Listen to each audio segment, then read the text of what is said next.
Au-dessus de tous les noms, il a reçu le nom. Au-dessus de tous les noms, tout genou fléchira lorsqu'on parlera de l'agneau.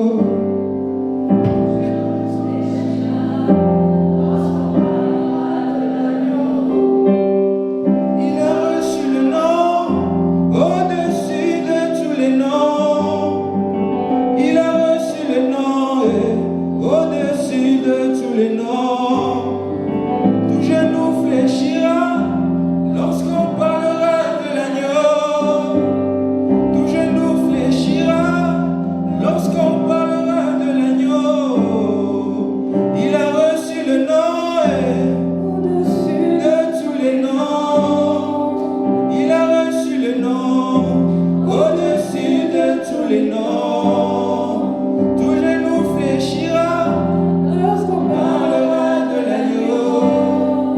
Tout genou fléchira lorsqu'on parlera de l'agneau. Oh, il a reçu le nom. Il a reçu le nom. Au-dessus de tous les noms. Il a reçu le nom. Il a reçu le nom. Au-dessus de tous les noms. Tout genou fléchira lorsqu'on parlera de l'agneau. Tout genou fléchira lorsqu'on parlera de l'agneau. Il a reçu le nom. Il a reçu le nom. Au-dessus de tous les noms. Il a reçu le nom. Il a reçu le nom. Au-dessus de tous les noms. Il a reçu le nom. Il a reçu le nom. Au-dessus des amis. Au-dessus de tous les noms. Il a reçu le nom. Il a reçu le nom. Au-dessus de tous les noms. Au-dessus de tous les noms. Il a reçu le nom.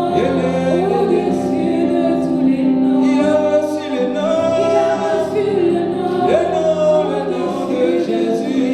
Il a reçu le nom. Il a reçu le nom. Au-dessus de tous les noms. Alléluia, Hosanna. Alléluia, Hosanna.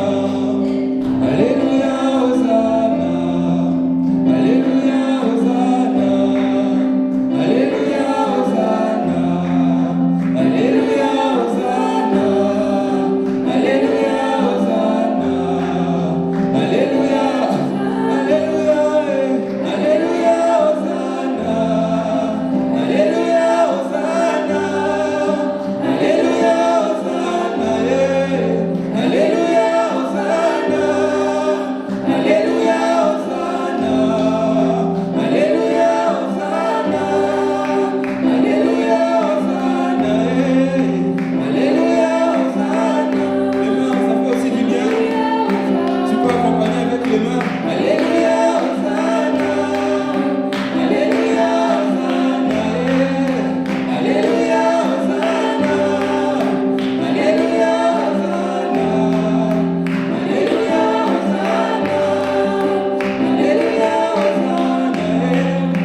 Alléluia, Hosanna. Est-ce que tu peux tenir un peu debout? Hosanna. Juste quelques secondes. Juste debout. Alléluia, Hosanna.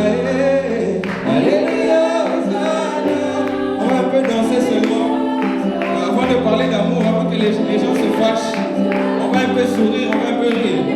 On va un peu danser pour Dieu avant que les choses sérieuses ne puissent commencer. Yes. Alléluia, Hosanna. Gauche, droite, gauche, droite. Alléluia, Hosanna. Alléluia, Hosanna. Alléluia, Hosanna. Alléluia, Hosanna. Alléluia, Hosanna. Alléluia, Hosanna. Alléluia, Hosanna.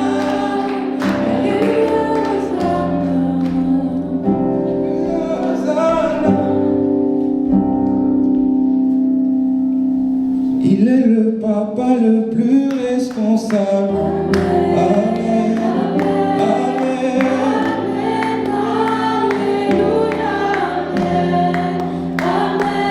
Il est le papa le plus responsable. Amen.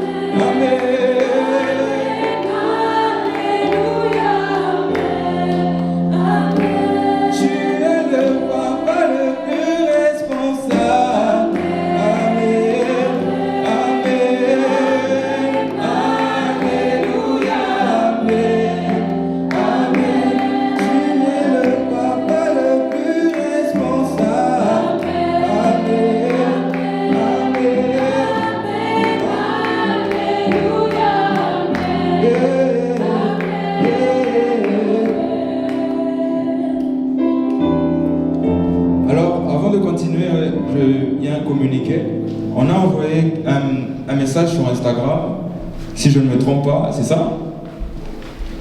Il y a un message sur Instagram et c'est dans le groupe WhatsApp. Donc ceux qui sont dans le groupe WhatsApp, prière de partager, s'il vous plaît. C'est un message. Oh, pour poser les questions, pardon. Pour poser les questions. Problème de compréhension. Le câble était coupé. Donc c'est pour poser les questions. Et si vous avez des questions, vous pouvez directement poser sur le chat WhatsApp. Et comme ça ira plus vite. Yes. Amen. Amen. Et allons, on va continuer. On nous a coupé, mais bon. On continue à danser. Ah. Il est le papa le plus responsable. Amen. Amen.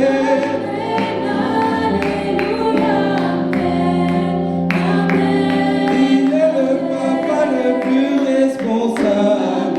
Amen. Amen.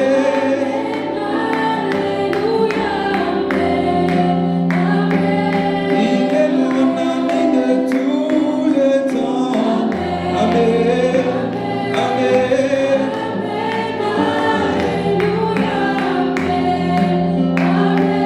Tu es le papa le plus responsable.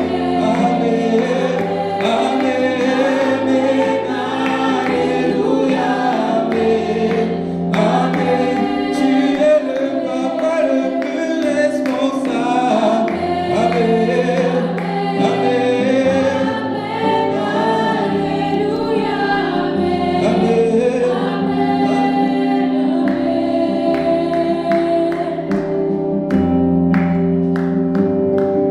Yes. Amen. On peut se rasseoir, on peut acclamer pour Dieu.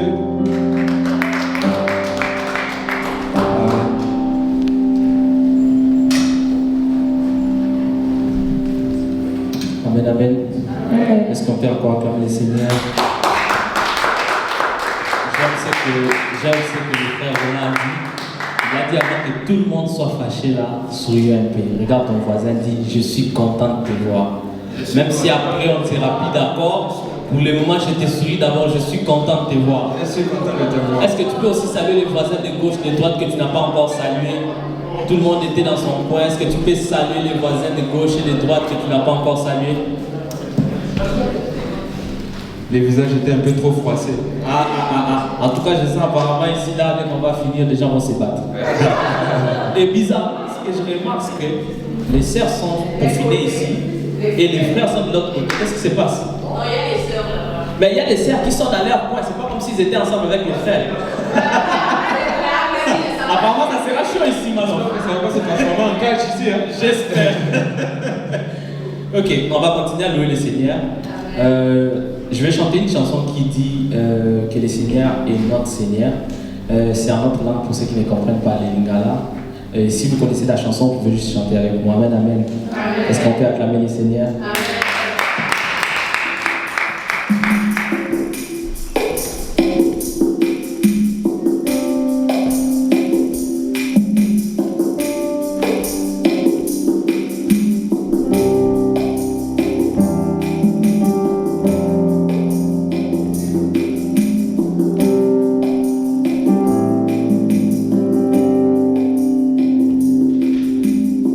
Yahweh, Yahweh, Yahweh, Yahweh.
pouvons reprendre nos places.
Genèse et cheminement dans le milieu de jeunes chrétiens. Alors, j'aimerais pour une question neutre. On sait aujourd'hui, peut-être vous ne voyez pas leur statut, mais moi je sais que les pasteurs, Francis aime beaucoup sa femme. Le jour de la Saint-Valentin, moi j'ai regardé, ils ne savaient pas que j'avais vu, mais ils sont partis partager en toute simplicité, c'était un McDo. Ils étaient là, c'était tout mignon. Maman était en Belgique dernièrement pour une mission. Et il fallait voir comment le pasteur postait. Il encourageait, je me suis dit, moi.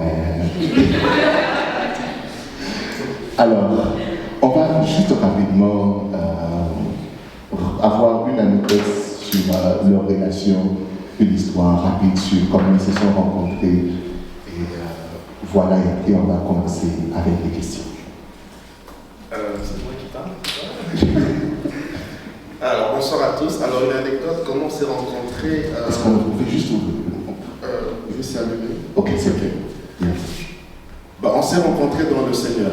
Wow. Ça, c'est une bonne chose aussi. Mm-hmm. Et elle servait le Seigneur dans son église et moi, j'accompagnais le pasteur Marcelo. J'étais le protocole du pasteur Marcelo et elle était le protocole de son pasteur. Bon, c'était entre protocole comme ça. C'était entre protocoles.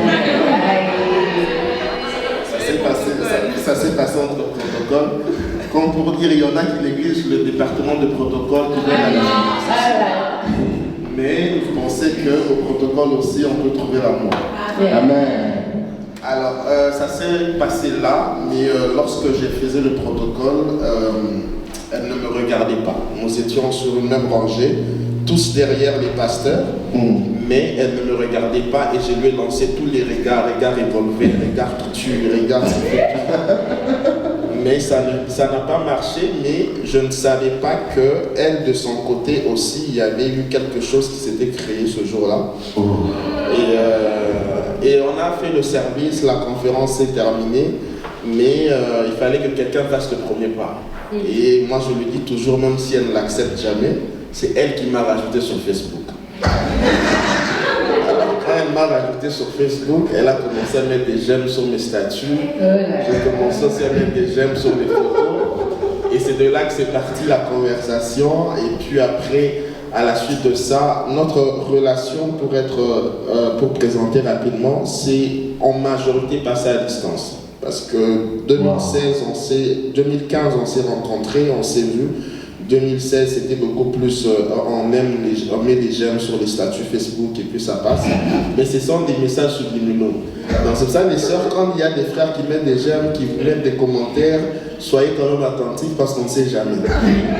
Mais sinon c'est comme ça que ça s'est passé. Et puis je suis venu au Canada, mais on a gardé contact et après ça s'est passé sur Messenger, beaucoup de discussions et les choses se sont faites naturellement et aujourd'hui on est marié avec notre petite fille. Wow.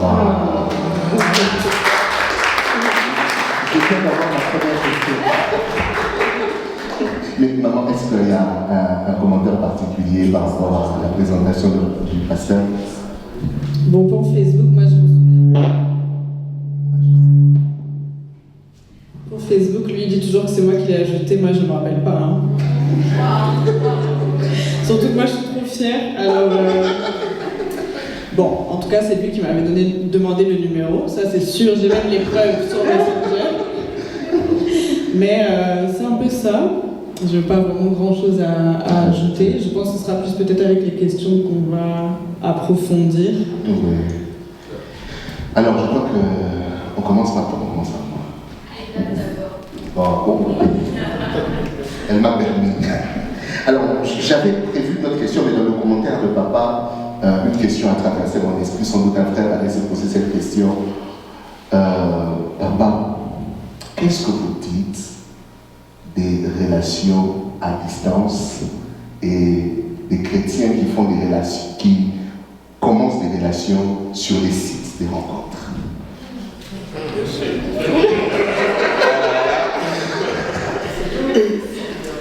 Bon, premièrement, je voudrais dire que les relations à distance ne sont pas mauvaises. Parce qu'il y en a déjà qui mettent un frein tout de suite. À relation à distance, je ne peux pas. Je peux comprendre, tu n'es pas en tort si tu refuses d'être en relation à distance, tu n'es pas du tout en tort. Mais il y en a vraiment qui bloquent là-dessus. Pourquoi? Parce qu'ils se disent qu'ils doivent rencontrer la personne, ils doivent se voir, ils doivent se connaître. À distance, je ne peux pas. Alors, moi, je ne veux pas prendre mon exemple comme étant l'exemple phare que je voudrais pousser dedans. Mais moi, la différence, c'est que moi, je l'ai quand même connu physiquement. Je l'ai vu, je connaissais sa taille, je connaissais son visage, je voyais un peu à quoi elle ressemblait. Parce que c'est vrai qu'à distance aussi, des fois, tu ne connais pas la taille de la personne, tu ne sais pas si la personne semble la bouche, tu ne sais pas comment ça se passe. Alors, toutes ces choses-là, ça fait que oui, une relation à distance, c'est quand même un peu dangereux parce qu'il y a des aspects que tu ne sais pas contrôler. Moi, dans mon histoire, je l'ai connue bien avant, sans aller en profondeur, mais je la connaissais quand même, je voyais un peu sa taille. Parce que des fois, il y en a, quand ils se regardent, ils regardent leur taille, ils regardent la taille de la femme, ils se disent, bon, ça passe. Si la femme est plus grande, ça passe pas. Donc, il y a tous ces éléments-là qu'il faudrait mettre en compte. Mais maintenant, si toutes ces choses-là, vous êtes déjà d'accord avec ça, vous êtes à l'aise avec ça, les relations à distance ne sont pas mauvaises. Parce que moi, il y a un avantage que j'aime avec les relations à distance, c'est que, bien sûr, aujourd'hui, il y a la technologie, mais on ne peut pas tomber dans la publicité. Je le dis parce que physiquement, on parle physiquement, on ne peut pas tomber dans la publicité. Normalement, on n'est pas exposé. Donc l'autre fait ses choses. Lorsque vous avez votre temps, vous pouvez discuter et parler. Et une des choses que j'encourage beaucoup dans les relations à distance, c'est beaucoup de communication. Quand moi j'ai épousé ma femme et qu'elle est rentrée dans la maison, ce n'était pas une étrangère.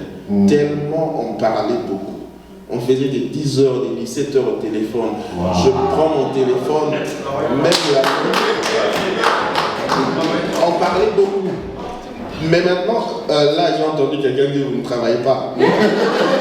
Très belle question. Non, il y avait un avantage par rapport à elle. C'est pour ça que je n'ai pas envie de prendre mon exemple comme étant la chose à suivre. Mais moi, j'étais en décalage horaire. Donc, ce qui faisait que elle, quand elle a déjà fini sa journée, elle m'attend. Moi, je finis à 17h. À partir de 23h chez elle, elle m'écoute. On prend le temps de discuter. Et on pouvait discuter comme ça. Jusqu'à ce que moi, je me fatigue. Elle se fatigue. Elle laisse son téléphone allumé à la charge. Moi, je laisse mon téléphone allumé à la charge, on dort, on ronfle le téléphone. Wow, mais tout ça, en fait, a contribué à ce que quand elle est venue à la maison, je n'ai pas connu l'étrangère. C'était quelqu'un que je connaissais déjà. Pourquoi? Parce qu'on se parlait beaucoup. C'est le bon côté de la relation à distance que je trouve. Malheureusement, il faut reconnaître que le diable étant aussi malin, il a poussé les gens à commettre l'impudicité au téléphone, les relations sexuelles via les réseaux sociaux. Malheureusement, on est tombé dans ça et ça. Non, non, je parle de la génération. Maman, vous pouvez mettre une précision. Il faut préciser. Malheureusement, la génération actuelle est dans ça, est exposée à ça, malheureusement. Mais en tant qu'enfant de Dieu, on sait qu'on a des limites, on ne peut pas aller plus loin, donc on se garde par rapport à ça. Mais sinon, c'est le bon côté des relations à distance. Maintenant, relations sur les sites de rencontres. Pasteur. Alors, ça, c'est vraiment un couteau à double tranchant. Je n'ai pas de problème à rencontrer une personne sur un site de rencontre, mais même si je rencontre la personne sur le site de rencontre, il y a toujours cette période d'observation, de connaître la personne. En soi, on revient au même. Le site de rencontre permet juste le contact, la rencontre. Mais ça ne veut pas dire que parce que j'ai trouvé ça matché avec mes critères et que c'est bon, c'est l'homme de ma vie. Non. Donc ça repart, c'est juste que ça me permet de rencontrer cette personne. C'est comme il y en a qui se rencontrent à l'église. L'église, entre guillemets, peut être assimilée à un site de rencontre. Pourquoi? Parce qu'on se dit, bon, on était venu prier, mais dans la foulée, j'ai vu une sœur. Et la sœur m'a plu. Mais ça ne veut pas dire que la sœur est la femme de ma vie. Je prends d'abord le temps de l'observer, de la connaître, de voir si les critères correspondent, et puis après, on avance. Yes. Donc, c'est vrai que sur les sites de rencontre, il y a un peu beaucoup de choses, il y a beaucoup de monde. Je n'encourage pas souvent ça, mais je prends ça toujours comme un point de rencontre, un point de contact, comme on peut rencontrer quelqu'un dans le bus, dans les métros, à l'église ou au travail. Voilà. Wow. Est-ce qu'on peut avoir notre point de vue de maman sur la question? En tout cas, moi je suis celle qui est toujours plus stricte. Site de rencontre, bon, tu vas rencontrer, ok, mais c'est un site de rencontre chrétien ou... Parce que si c'est un site de rencontre, déjà, la plupart des gens qui sont là-bas ne sont pas chrétiens. Et toi, tu es chrétien, tu es chrétienne, bah, tu peux pas épouser un païen. Donc déjà, là, ça peut poser problème. Parce que nous savons que sur les sites de rencontre, bon, moi, je suis jamais allée sur un site de rencontre, mais...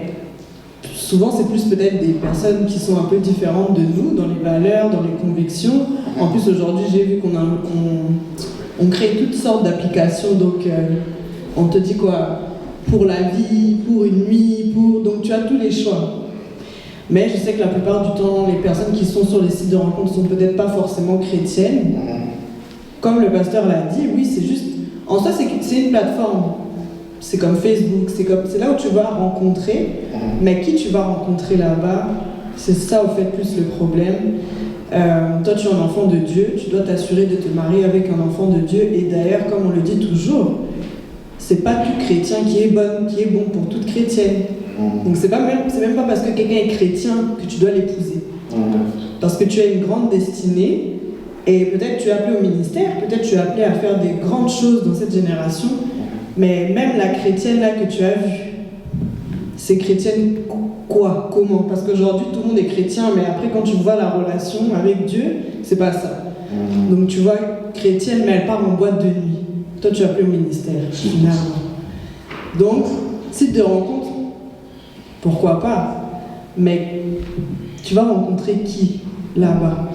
Et pour les relations à distance, si je peux rebondir dessus, on serait très mal placé pour... dire que voilà, les relations à distance ne sont pas bien puisqu'on l'a eu, mais c'est vrai que Moi, j'aime les relations à distance parce que ça vous garde, ça vous permet de vous connaître, comme on l'a dit.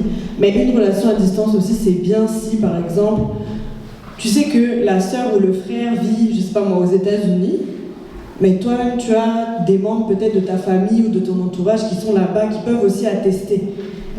Qu'est-ce qui a fait qu'on puisse aussi peut-être oser aller dans cette relation? C'est parce que moi, il y avait beaucoup de gens de mon entourage qui le connaissaient, et plusieurs personnes de son entourage aussi pouvaient attester de moi, et surtout nos pasteurs, nos leaders, ils nous connaissaient. Donc c'est pas on était dans une relation à distance, mais autour, personne nous connaît, non. Moi, j'avais mes pasteurs qui me disaient non, c'est un bon frère. Des personnes de son entourage aussi me connaissaient, donc ils pouvaient directement donner un bon témoignage de moi. Mais si maintenant tu es dans une relation à distance, la personne elle est en Chine, tu l'as jamais vue, tu n'as aucun moyen de pouvoir la voir, Je dirais là il faut faire attention, parce qu'on le sait aussi aujourd'hui, c'est que même si quelqu'un te dit qu'il est chrétien, chrétienne, aujourd'hui il y a des fous aussi, hein. Et tu vas t'aventurer dans quelque chose, on risque de te tuer, Il faut qu'on se dise les vérités, parce que des fois en tant que chrétien on est un peu naïf, mais on ne sait pas derrière l'écran c'est qui. Donc, de relation à distance, ça englobe beaucoup de choses. On peut s'être connu avant et puis les personnes ont déménagé. Peut-être tu es venu faire des études ici au Canada, mais tu as laissé quelqu'un au pays. C'est une relation à distance, mais vous vous connaissez. Donc, relation à distance, c'est quand même grand et chaque cas est différent. Donc, pour moi, oui, les relations à distance sont bonnes parce qu'on va beaucoup parler, comme le pasteur l'a dit. On va beaucoup apprendre à se connaître. Parce que souvent, avant le mariage, on veut faire beaucoup de choses. Alors que tu auras le temps de le faire dans le mariage. Les fréquentations, les fiançailles, ça sert à discuter, à se connaître. Parce qu'au final, tu risques d'arriver dans un mariage où vous avez tout fait, mais vous n'avez pas appris à vous connaître. Je suis désolée de le dire, mais c'est pas la peine d'aller commettre l'impudicité. Ouais, tu auras connu ça, ok. Mais après, vous allez vous marier et puis tu ne connais pas la personne. Et tu te rends compte qu'en fait, c'était pas la bonne, c'était pas le bon. Ben, vous étiez pressé. La vie, elle est longue. Tu auras le temps de faire toutes les choses que les gens mariés peuvent faire, partir en vacances, tout ça. Tu auras le temps. Mais les fréquentations, le cheminement, les fiançailles, discuter, poser toutes les questions possibles. Parce qu'après, on en a beaucoup qui nous disent non, j'ai épousé, mais après, c'est trop tard. Parce que selon la Bible, tu divorces pas. Donc, relation à distance, c'est bon. Mais dans un bon cadre. Dans un bon cadre. Est-ce qu'on peut acclamer le Seigneur? Alors, sœur, on t'écoute. Moi, j'ai une petite question. Durant la semaine, on a eu un très très gros débat dans le groupe des ouvriers. Puis, la question qu'on se posait, dans le fond, c'était pendant la période où le pasteur courtisait. C'est quoi? Est-ce qu'il y a comme une période de temps, je mets vraiment ça entre guillemets, mais une période de temps idéale où il faut attendre? À partir de quel moment ça devient trop long d'attendre? Et à partir de quel moment c'est trop rapide? Parce que nos frères se plaignaient qu'il paraît que certaines sœurs sont prêtes à les faire attendre 6 mois pendant qu'ils sont en train de les courtiser. Et ils disaient que 6 mois, c'est une moitié d'année, c'est un gros investissement.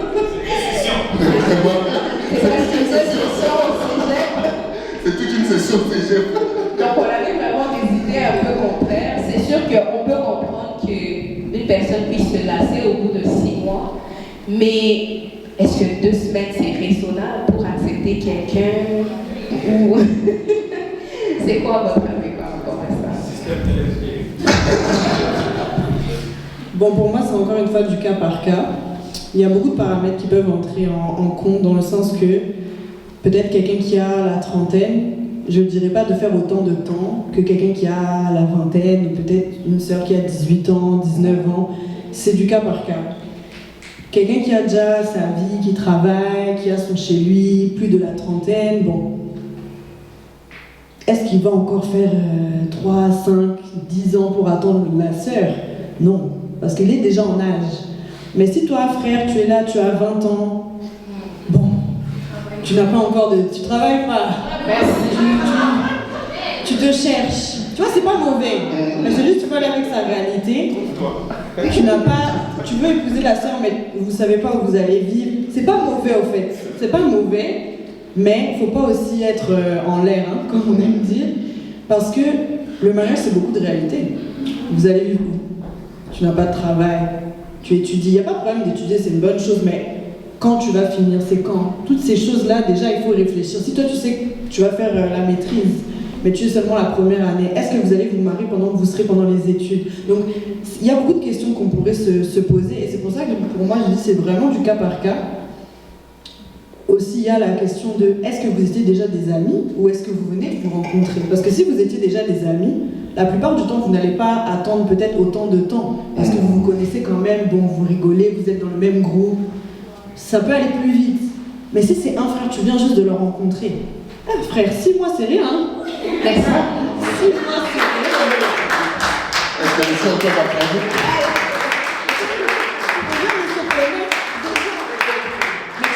La sœur, parce qu'elle aura peur, elle doit d'abord apprendre à te connaître, parler, tout.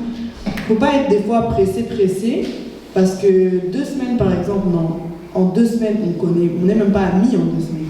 Quand tu entres à l'école en septembre, en 2 semaines tu n'es même pas des amis, vous pouvez vous connaître de loin et tout, mais même à l'église, tu viens d'arriver dans une église, 2 semaines tu connais pas les gens. Donc tu dois prendre le temps d'observer, voir le comportement, et puis beaucoup observer la sœur là, comment elle est avec les autres, pas seulement devant toi. Donc il y a beaucoup d'observations à faire. Dans la vie, il y a une personne qui a fait 7 ans plus 7 ans encore pour attendre la femme. 14 ans de dur labeur. Aujourd'hui on veut vite. Je ne dirais pas d'attendre 14 ans, parce qu'à un moment donné aussi, tu vas te lasser. Mais nous sommes des femmes. Pas aller vite comme ça. D'ailleurs, je trouve que si une sœur, elle t'accepte trop vite, ce n'est pas très bon aussi. Bon, je sais que les frères, on va laisser ici. Moi, je suis sœur. Alors, est-ce qu'on peut avoir le point de vue de papa sur la question? Surtout nous, on insiste à papa. 2 sessions. 2 saisons différentes. Donc, si je l'attrape en hiver, jusqu'en été, je ne sais pas si on va sortir ensemble. Ouais. Sans prétention aucune, hein, je suis un des hommes qui n'ont pas eu à draguer les femmes. Dans la plupart des cas, quand je grandissais, je me faisais draguer. Alors, comment est-ce que ça se passe? Alors, je vais juste vous expliquer. Et la preuve, même si elle dit que je l'ai dragué, mais c'est elle qui m'a rajouté quand même sur Facebook. Mais juste vous dire, développer l'amitié. Comment ça s'est passé? Justement, c'est en développant l'amitié avec la personne. Et quand tu développes l'amitié avec la personne, tu apprends à connaître la personne, c'est beaucoup plus facile parce que tu connaîtras déjà les points faibles et tu sauras où tirer pour l'avoir. Et maintenant, quand tu viens comme ça, tout de suite, c'est normal. Et comme elle a dit, je suis d'accord avec elle, une femme qui t'accepte aussi trop vite, ça fait peur. C'est un peu bizarre. On dit non, mais elle accepte vite comme ça et tout. Des fois, nous, les hommes, on a cette nature de chasseur. On aime un peu courir après, chasser. C'est vrai qu'il y a un temps, on se donne un temps pour supporter. Mais il faudrait quand même nourrir cet égo-là chez l'homme, qu'il m'a chassé, c'est lui qui est venu vers moi, il s'est battu. C'est aussi une fierté pour la femme de dire que, en tout cas, ce gars-là, vraiment, il s'est battu pour m'avoir, vraiment, il m'aime. Mais quand c'est facile aussi, même moi, ça me dérange. Prenez le temps, courez après. Après, c'est à la, il y a des limites. Ce n'est pas que tu cours après une femme, elle te jette de l'eau chaude et puis après tu reviens encore, elle te jette de l'huile, tu reviens encore. Tu les tiens, tu les prends pas 3 jours. Oui, il y a quand même une limite à avoir. Mais quand c'est juste qu'elle te fait traîner un peu parce qu'elle veut voir jusqu'où tu peux aller et tu sais que c'est une fille sérieuse, ce n'est pas qu'elle est en train de jouer sur plusieurs tableaux, mais elle te fait traîner parce qu'elle veut aussi jouir de ce côté-là des femmes. Parce que le problème c'est quoi? C'est que nous, quand la femme accepte, des fois aussi on baisse la garde. On arrête de courir après, voilà, elle est déjà à nous, tout ça là. Et ça nous arrive beaucoup. Et encore, quand ça arrive dans le mariage, c'est pire. Si tu n'as pas le Saint-Esprit qui te rappelle que tu es une femme, ça va être difficile. mais souvent on baisse la garde. Et voilà pourquoi il faut donner aussi cette place-là à la femme, de profiter un peu de ce temps-là, on lui court après.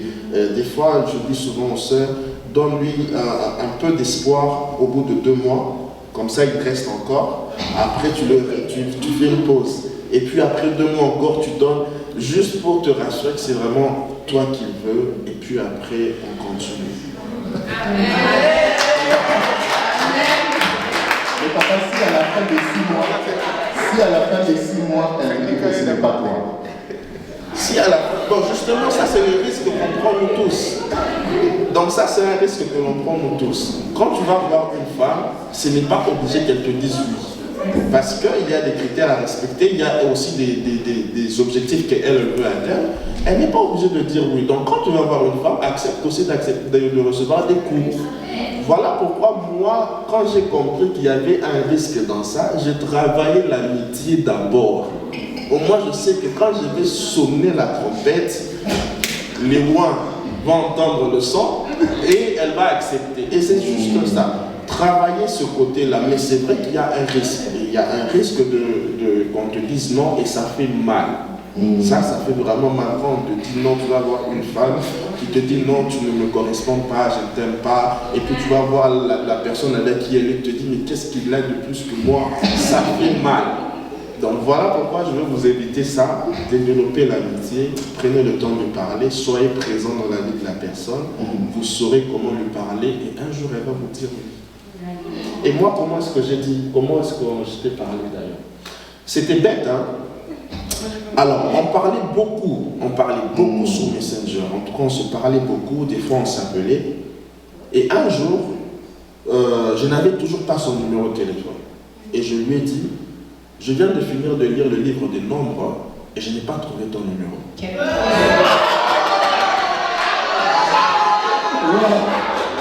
Est-ce que les frères, on peut acclamer le Seigneur? Ça, c'est la dimension prophétique.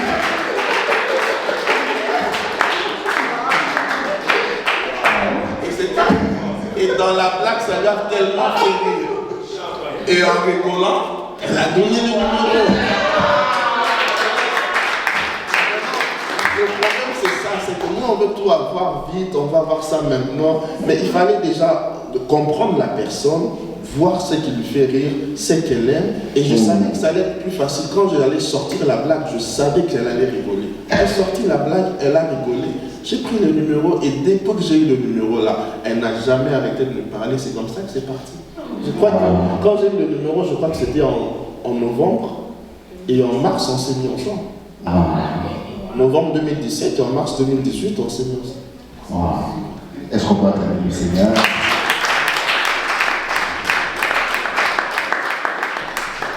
Je pense qu'un frère a capté la rêve. Je vais finir aussi le livre des noms.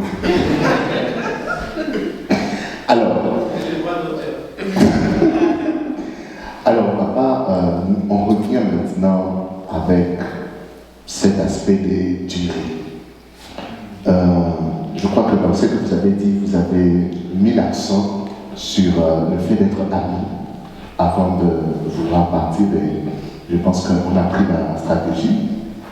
Mais si un frère spirituel qui jeûne presque le 3/4 du mois, il voit une sœur en vision, et après avoir vu une sœur en vision, son ami prophète lui parle de la même vision et lui dit que c'est la bonne. Alors, est-ce que s'avancer en présentant le Dieu m'a dit serait une faiblesse pour un frère spirituel à qui Dieu parle beaucoup? Dieu lui a parlé dans la vision, son ami prophète lui a confirmé. Il lui a même donné le mois de naissance de la sœur. Est-ce que ce sont des choses avec lesquelles on peut partir devant une sœur? On lui envoie même des screens. Non, en fait, c'est très bien de partir sur une base de Dieu qui m'a dit. Dieu m'a convaincu que cette sœur, c'est vraiment la femme de ma vie. Ça, c'est très bien. Maintenant, la sœur n'est pas obligée de le savoir. Ça fait peur une fois de plus. Quand un homme vient, il te dit non, Dieu m'a dit que c'est toi. Donc la sœur n'a même pas le temps de réfléchir et de dire oui ou non. Pour elle, c'est Dieu qui lui impose, donc elle doit accepter. Donc ça, c'est stressant. Et malheureusement, j'ai eu un cas comme ça à l'église, d'un frère qui a dit, pendant que j'étais en train de prier à l'église, Dieu me disait, c'est elle, c'est elle, c'est elle. Wow. Alors lui, à la fin du culte, il vient, Dieu m'a dit, c'est toi, j'entendais, c'était toi, c'était toi. Alors, la sœur dit, non, moi Dieu ne m'a pas dit, moi je ne veux pas de toi. La sœur ne voulait rien savoir du frère. Alors le frère lui a dit, Dieu m'a dit que c'est toi. Si tu refuses, j'irai prier pour que tu acceptes. Alors la sœur a eu peur. Elle est venue me voir pour me dire, non, moi j'ai peur que quelqu'un commence à prier avec mon nom, avec ma photo. Alors elle a commencé à avoir peur à cause de ça. Ça, c'est un exemple que j'ai vécu l'année passée, juste pour vous dire que c'est des choses qui font peur aux femmes. En tout cas, nous sommes spirituels, nous savons que Dieu nous parle. La femme n'est pas obligée de le savoir au premier abord. Prenez le temps de le connaître, discuter. Et puis après, qu'est-ce qui s'est passé avec elle? Maintenant, quand on s'est mis ensemble, c'est après qu'elle m'a dit que lorsqu'elle m'a vu à l'église, le Seigneur lui a dit que c'était moi. Wow. C'est après. D'ailleurs, c'est elle qui a plus lu le Dieu m'a dit. Moi, je n'ai rien eu de Dieu m'a dit dans notre histoire. Moi, dans notre histoire, je suis allé avec le feeling, avec ce que je ressentais, avec les convictions qui venaient. Mais elle avait reçu le Dieu m'a dit. Et même quand on a eu des problèmes dans notre parcours, elle était restée sur le Dieu m'a dit. Tu sais que le Seigneur m'a dit. Et c'est elle qui a reçu le Dieu m'a dit. Mais elle ne m'avait jamais dit que Dieu m'a dit que c'est toi l'homme de ma vie, tout ça. Non, on a évolué comme ça. On s'est séparés, parce que ça aussi, il faut qu'on se le dise. On s'est mis ensemble, mais par la suite de ça, on s'est séparés parce qu'on ne s'entendait pas, il y avait beaucoup de difficultés. Je vais ouvrir une parenthèse. À l'époque, j'étais au chômage, je n'avais pas d'argent, c'était difficile. Et elle me parlait mariage, mais je dis non. Ça ne fait pas sérieux que j'aille me présenter chez ton père et que je dise que je suis au chômage. Ça n'a aucun sens. Et elle me disait, ce n'est pas grave, même si on mange des pâtes tous les jours, c'est pas grave, moi je veux que tu restes avec moi. Il faut épouser les bonnes femmes, hein. Est-ce qu'on peut appeler le Seigneur? La recherche des sœurs comme ça.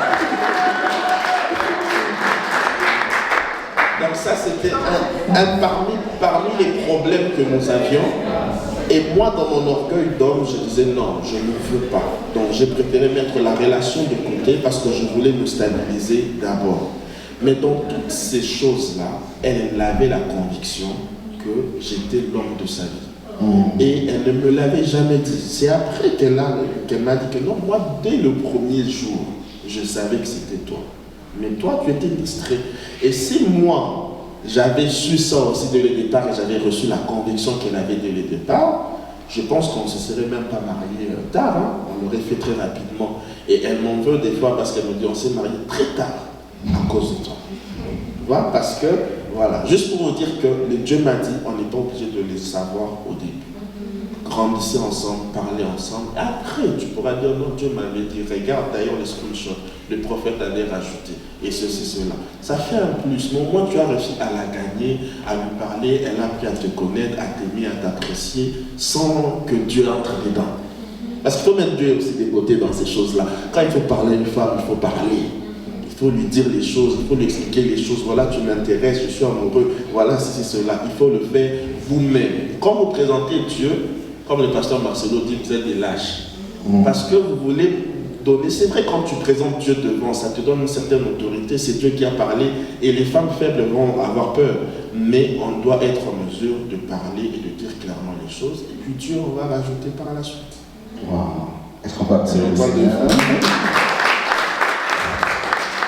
Alors, je ne sais pas si maman, par rapport à la question, dit la plupart des choses. Je n'ai pas rajouté. En tout cas, n'y allez pas avec le Dieu m'a dit, ça ne va pas marcher. Ça fait peur. alors je pense qu'on a une question aussi avant de prendre une question dans la salle. Moi, la petite question que j'ai, c'est que, est-ce que, comment on sait qu'on est prêt à entrer dans une relation avec quelqu'un? Comme, est-ce que, par exemple, en écoutant papa parler, j'entends que vous aviez comme cette petite certitude-là, Dieu vous avait déjà montré, mais lui, il partait avec ce qu'il ressentait. C'est vrai que parfois, il y a la conviction intérieure que Dieu peut utiliser pour nous parler, mais c'est sûr que quand il y a les sentiments, déjà, parfois, c'est pas très facile de cerner la conviction de Dieu et ce que nous-mêmes on souhaite. Mais à quel moment on sait que, ok, là, j'y vais, ou là, est-ce qu'il y a, sur quoi on se base? Comme tu l'as si bien dit, il y a bien sûr les convictions intérieures, mais quand les sentiments entrent, malheureusement, on ne sait plus bien discerner.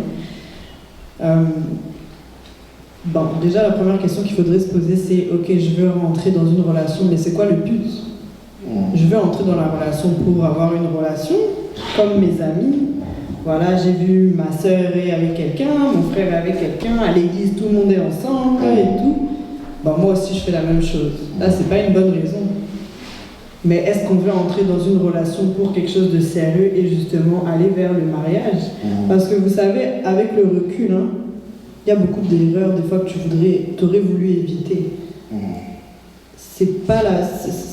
Je ne condamne pas parce que nous-mêmes, on a tous eu d'autres relations, mais c'est beau quand quelqu'un vient et te dit que non, moi je me suis mariée avec la seule personne avec qui j'avais été.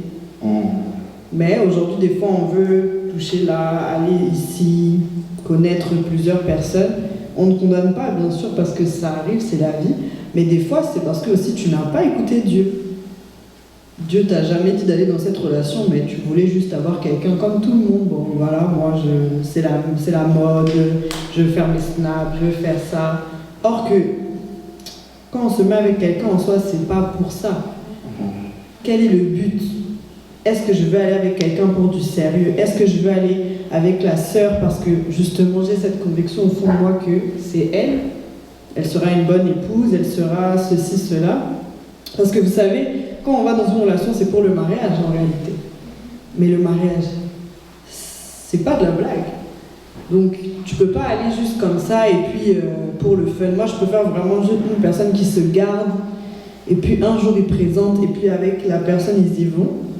Même si ça a pris du temps, qu'est-ce que c'est? Parce qu'aujourd'hui on dit non, quand tu te maries à 30 ans c'est vieux. Ah bon? Qui t'a dit que c'était vieux?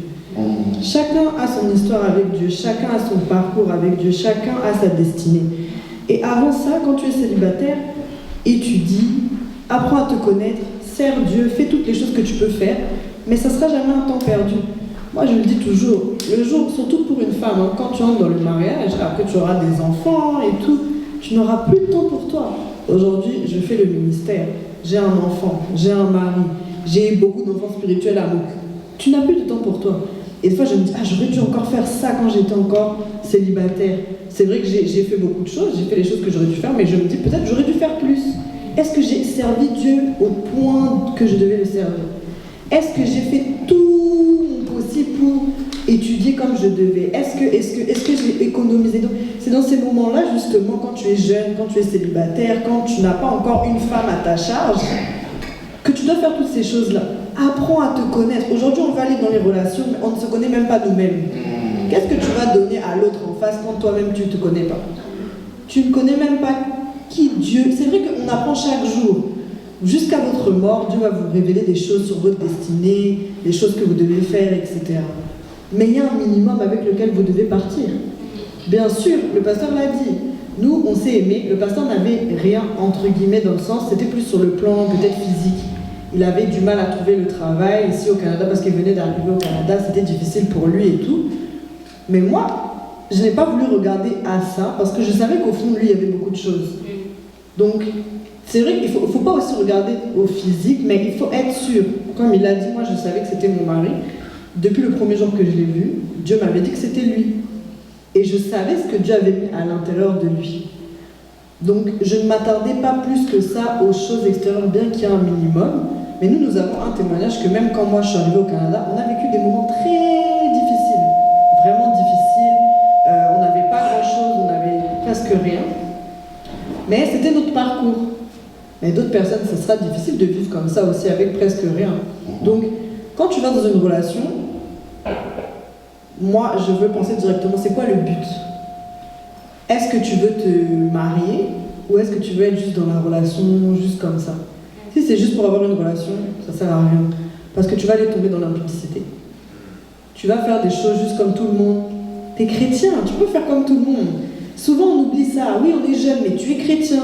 Et les autres autour de toi doivent voir que non, lui il est différent.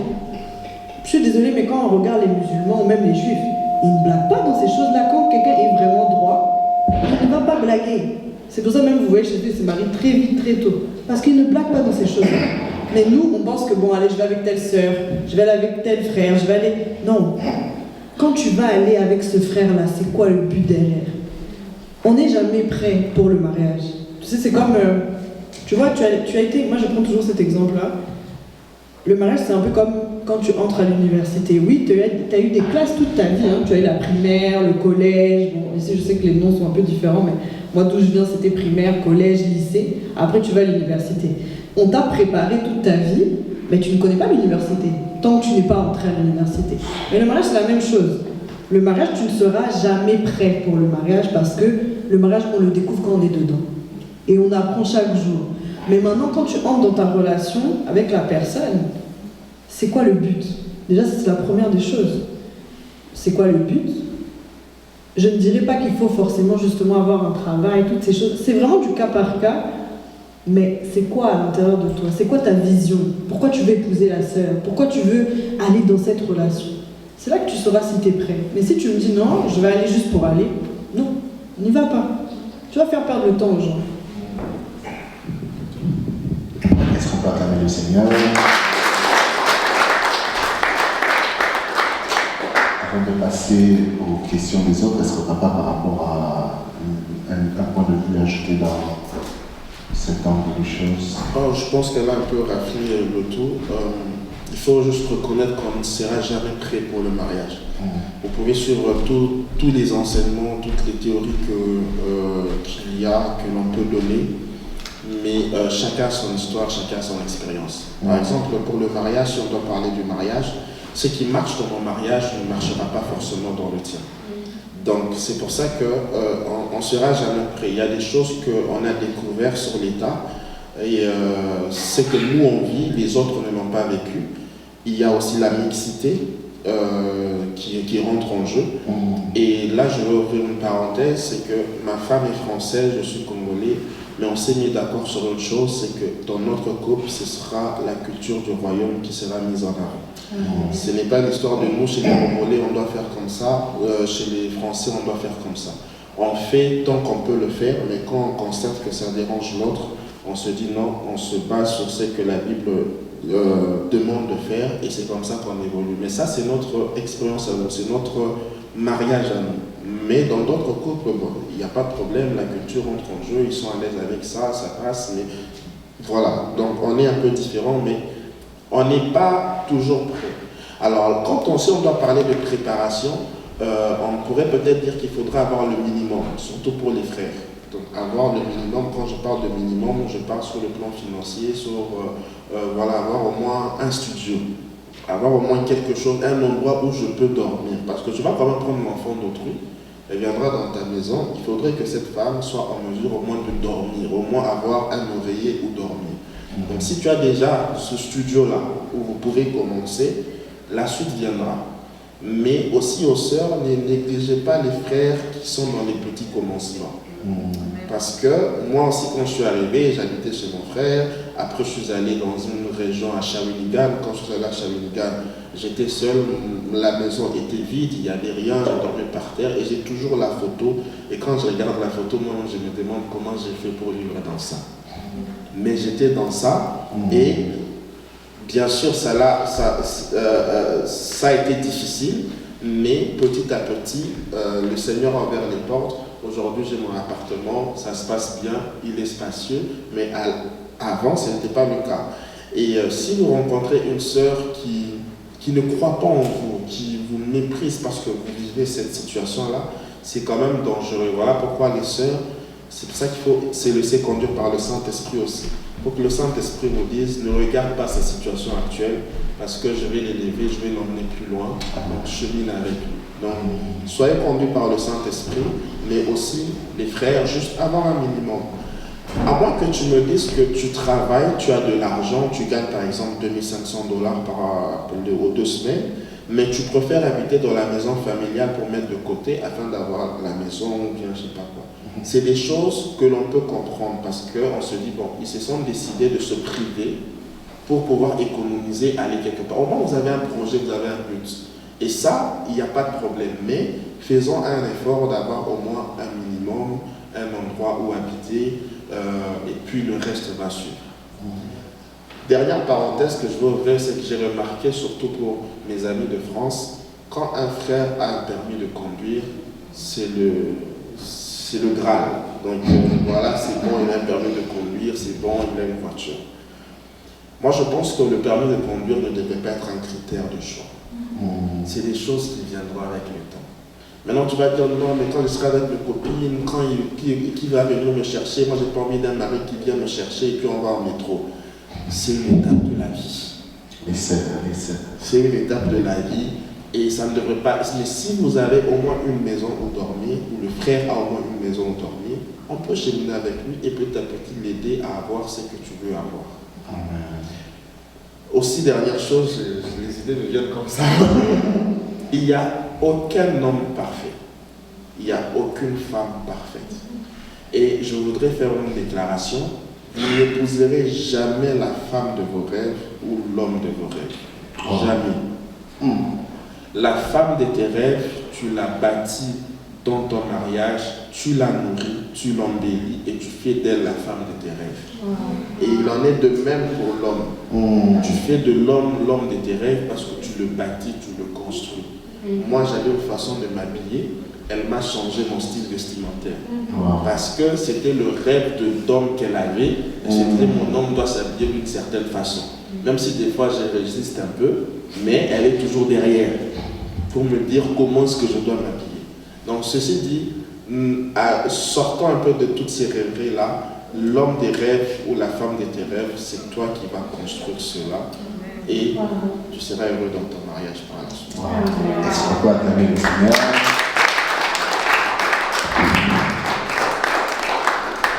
Alors, on va faire ceci. Il y a des questions qui sont posées de manière anonyme. On va prendre 5 questions pour finir. On peut en prendre 6. 3 en présentiel et 3 autres en ligne parmi les plus pertinentes. Alors, on va commencer en présentiel. Est-ce qu'il y a des questions? Une main. Alors, est-ce qu'on peut donner le micro? Oui, on va revenir à toi. Alors, bonjour, pasteur. Merci déjà de partager votre expérience avec nous. Alors, moi, ma question, elle est celle-ci. Est-ce que le fait d'avoir quelqu'un, un partenaire, d'être en relation, nous empêche de nous concentrer dans notre relation avec Dieu? Parce qu'on a remarqué que récemment, quand vous êtes avec un frère, surtout les frères, quand vous êtes avec un frère, au bout d'un moment, il vous sort la phrase de « je peux plus continuer parce que je dois me concentrer sur ma relation avec Dieu ». Fait que moi, je veux savoir, est-ce que être avec quelqu'un, ça nous empêche de pouvoir poursuivre notre ministère ou notre relation en tant que telle avec Dieu? Est-ce que l'on peut prendre toutes les 3 questions pour revenir? La deuxième question, c'est bon? Oui, on prend là. Mais si vous sentez que vous avez des questions personnelles, vous pouvez poser par Anne. Yes. Merci beaucoup pour la parole. Ma question est celle-ci. Je vous ai entendu votre histoire, comment est-ce que vous avez expliqué que vous avez quand même commencé avec le minimum et qu'il ne faut pas toujours voir ce que la personne a maintenant, mais on voit ce qu'il aura après. Il y a des couples, ils se marient comme ça en disant on va voir ce qu'on aura demain, mais il y en a, il reste pauvre. Et c'est une réalité qui arrive. Et certaines personnes sont jugées en disant vous vous êtes mariés parce que vous avez dit je vois que demain il sera ça. mais jusqu'à présent, il est mort pauvre. C'est quoi la résolution? Est-ce que pour ces personnes qui ne veulent pas se marier en disant, bon, ce qui est vrai, on ne va pas se marier avec un homme qui est richissime, non, mais c'est quoi le minimum? Est-ce que le minimum, c'est un appartement en se disant, je prends le risque de, c'est ça mon minimum et c'est peut-être ça mon maximum, parce qu'on ne doit pas nier que il y en a, ils restent comme ça. Donc c'est le minimum, c'est le maximum de sa vie. Parce que, est-ce que Dieu nous a tous créés pour être forcément tous riches d'argent? Je ne sais pas. Donc est-ce qu'on prend le risque en se disant, je me marie avec son minimum, et dans ma tête je me dis, peut-être que c'est mon maximum, ou je refuse parce que moi je ne m'établis pas directement à ce minimum-là.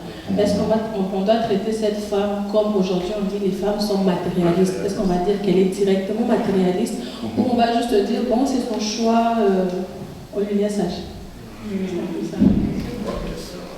Les frères, est-ce qu'il y a une question? On a beaucoup de questions des sœurs.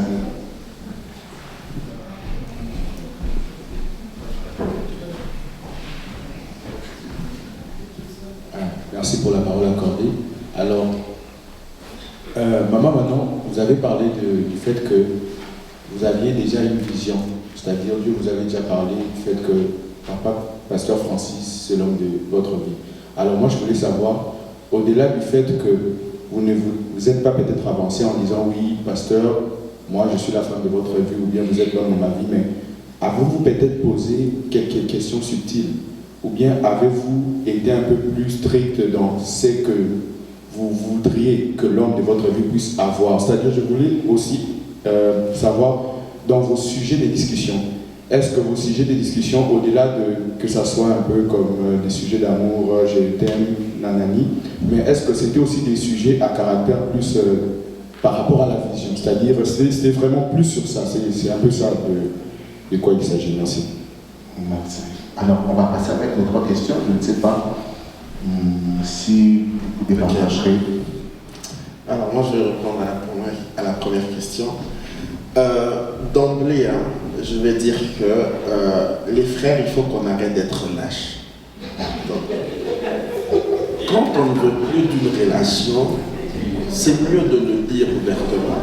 Je préfère encore blesser quelqu'un que de laisser la personne me faire croire que non, en ce moment, j'arrive pas trop à me concentrer, j'ai besoin de temps. Et puis tu fais passer le temps, et puis après Dieu m'a dit que tu n'es pas la femme de ma vie. Donc souvent, on joue avec ça. Être en relation avec quelqu'un, et surtout une relation sérieuse, ne nous empêche pas de construire notre intimité avec le Seigneur. Je ne vois pas d'incompatibilité dedans. Il est vrai que des fois le Seigneur peut te demander de te concentrer pendant X temps pour jeûner, pour te consacrer. Oui, ça peut arriver, mais tu peux juste expliquer à la sœur ou à la personne que Dieu m'a demandé de me mettre en prière pour X temps, mais ce n'est pas que la relation nous dérange. Dieu m'a dit que je dois me consacrer pour un tel projet, un tel but. Ok, je le fais, mais notre relation continue. Parce que souvent, on se cache derrière Dieu pour casser les relations aussi. Et ça, c'est pas bon. Il faudrait dire à la personne, je n'aime pas ta tête, je n'aime pas ton nez. Je sens que toi et moi, on est incompatibles. Malheureusement, aujourd'hui, comme je le dis toujours souvent dans mes prédications, quand on veut arrêter une relation, on trouve des incompatibilités partout.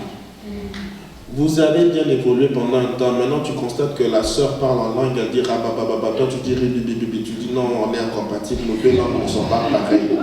Souvent maintenant on trouve des incompatibilités dans beaucoup de choses, alors que c'est plus facile de dire à la personne, je sens qu'on ne peut plus cheminer ensemble. Ça va faire mal, c'est vrai, mais c'est salutaire. Il y a des douleurs, il y a des gourmands qui sont salutaires.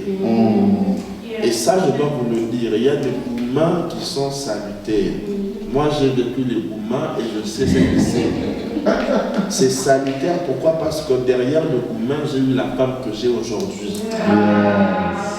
Et ça, il faudrait le savoir. Ça va faire mal, c'est vrai, mais cacher un certain mal-être dans la relation derrière une vie de prière, une consécration, derrière un Dieu m'a dit, moi je trouve que c'est malsain de le faire et je trouve que c'est lâche. Et je sais que les frères le font souvent. Non, Dieu m'a dit, je sens que je dois me concentrer. Parce que frère, quand tu vas voir une sœur, n'oublions pas aussi la nature de la femme. La femme aime que le frère soit présent, la femme aime l'attention, la femme aime qu'on l'appelle, la femme aime qu'on lui dise des mots doux. Si tu n'es pas en mesure de faire ça, ne dérange pas la sœur. Parce que ça, c'est un problème. Vous allez voir des sœurs, vous leur dites que vous les aimez, tout le monde. Mais maintenant, quand la sœur commence à demander de l'attention, elle commence à demander, tu ne le fais plus. Maintenant, tu dis non, ça me dérange, je n'arrive pas à me concentrer, je dois chercher Dieu.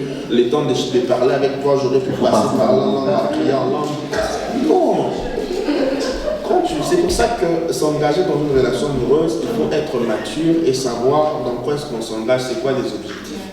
Parce que tu ne peux pas aujourd'hui t'engager dans une relation et puis tu ne sais pas assumer derrière. Parce que justement, la femme, quand elle se sent conquise, aimée, ben justement, elle va demander de l'attention, elle va demander de l'amour, elle va demander que tu l'appelles. C'est comme ça que ça fonctionne. Si moi, aujourd'hui, je dormais avec mon téléphone avec elle, ce n'était pas parce que j'avais aussi envie. C'est parce que je sais que ça contribue. Donc on doit savoir maintenant comprendre ces choses. Mais moi, en tout cas, j'ai vraiment du mal avec les personnes, les frères, qui se cachent derrière Dieu pour mettre un terme à une relation. Quoi. Si ça ne va pas, ça ne va pas. Je vais vous raconter une histoire. J'ai eu une relation d'1 semaine. La relation a duré 1 semaine. Et comment ça s'est passé cette relation?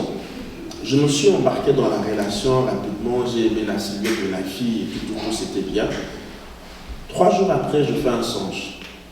Et le Seigneur me montre l'état d'esprit de la femme et il me dit que cette femme-là, elle mène une double vie et regarde sa vie spirituelle, regarde, elle est sale, elle était mi-animal, mi-homme. Je voyais ça comme ça. Je ne lui ai pas dit que Dieu m'a dit que tu es bizarre. Je lui ai dit que non, on ne peut plus continuer ensemble. Ça s'arrête là. On ne peut plus continuer ensemble. Elle a eu très mal. Elle a eu très mal, mais j'ai dit non. Je préfère arrêter la relation là, sans lui dire que tu es bizarre pour moi, mais au moins j'ai arrêté la relation. Vaut mieux arrêter la relation plutôt que d'aller dans... Je sais que tu peux rentrer dans une relation et puis Dieu n'est pas d'accord. Je suis d'accord avec ça. Mais évitons de nous cacher derrière Dieu, tout ça là. Mettons un terme à la relation et puis ça s'arrête là. Un point, c'est tout. Wow. Est-ce qu'on peut acclamer le Seigneur? Je ne sais pas si maman prendra une question particulière. Il y avait cette question que vous m'avez adressée, oui. Je vais aussi répondre à l'autre, et puis le pasteur va ajouter. Mais j'ajoute ici aussi, c'est pour ça que être avec quelqu'un, c'est pour les gens matures.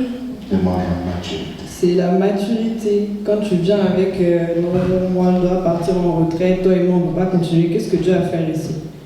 C'est pour ça qu'en plus tu entres avec Dieu m'a dit tu es ma femme et puis tu sors encore avec Dieu m'a dit tu n'es plus. Bon, finalement Dieu échange tous les jours. Wow. C'est pour ça qu'il faut être mature. Les relations amoureuses ne sont pas pour les enfants. Oui, on pouvait tous avoir des relations amoureuses, mais comme je dis, pour moi, relation amoureuse aboutit au mariage. Mariage n'est pas pour les enfants. Parce que là, tu risques un jour d'être marié et puis après tu dis je crois pas que c'était elle, tu te trompes. Mais tu es déjà marié. Donc si c'est pas la personne, sois franc. Évite-toi beaucoup de problèmes. Et je pense que c'est même beaucoup plus respectable d'entendre que non, en tout cas toi et moi on ne peut pas continuer, plutôt que de dire à la femme l'histoire de Dieu. Tu risques de, si elle n'a pas une relation solide avec Dieu, tu risques de la faire fuir l'église et puis elle va commencer à dire que tous les frères sont comme ça, à cause de toi. Donc évitons ça, soyons matures. Je vais répondre à la question du frère Daniel, puisqu'il m'avait adressé. Moi, Dieu m'avait clairement dit que c'était lui, je savais. Et puis après, dans le cheminement, même quand on s'est mis ensemble, Dieu m'a encore ajouté. Plusieurs fois, au fait, Dieu m'a parlé, etc. Mais malgré ça, vous savez, on reste tous humains. Comme le pasteur l'a dit, il y a eu des moments où on s'est séparés, on a eu des moments aussi difficiles. Je savais que c'était lui.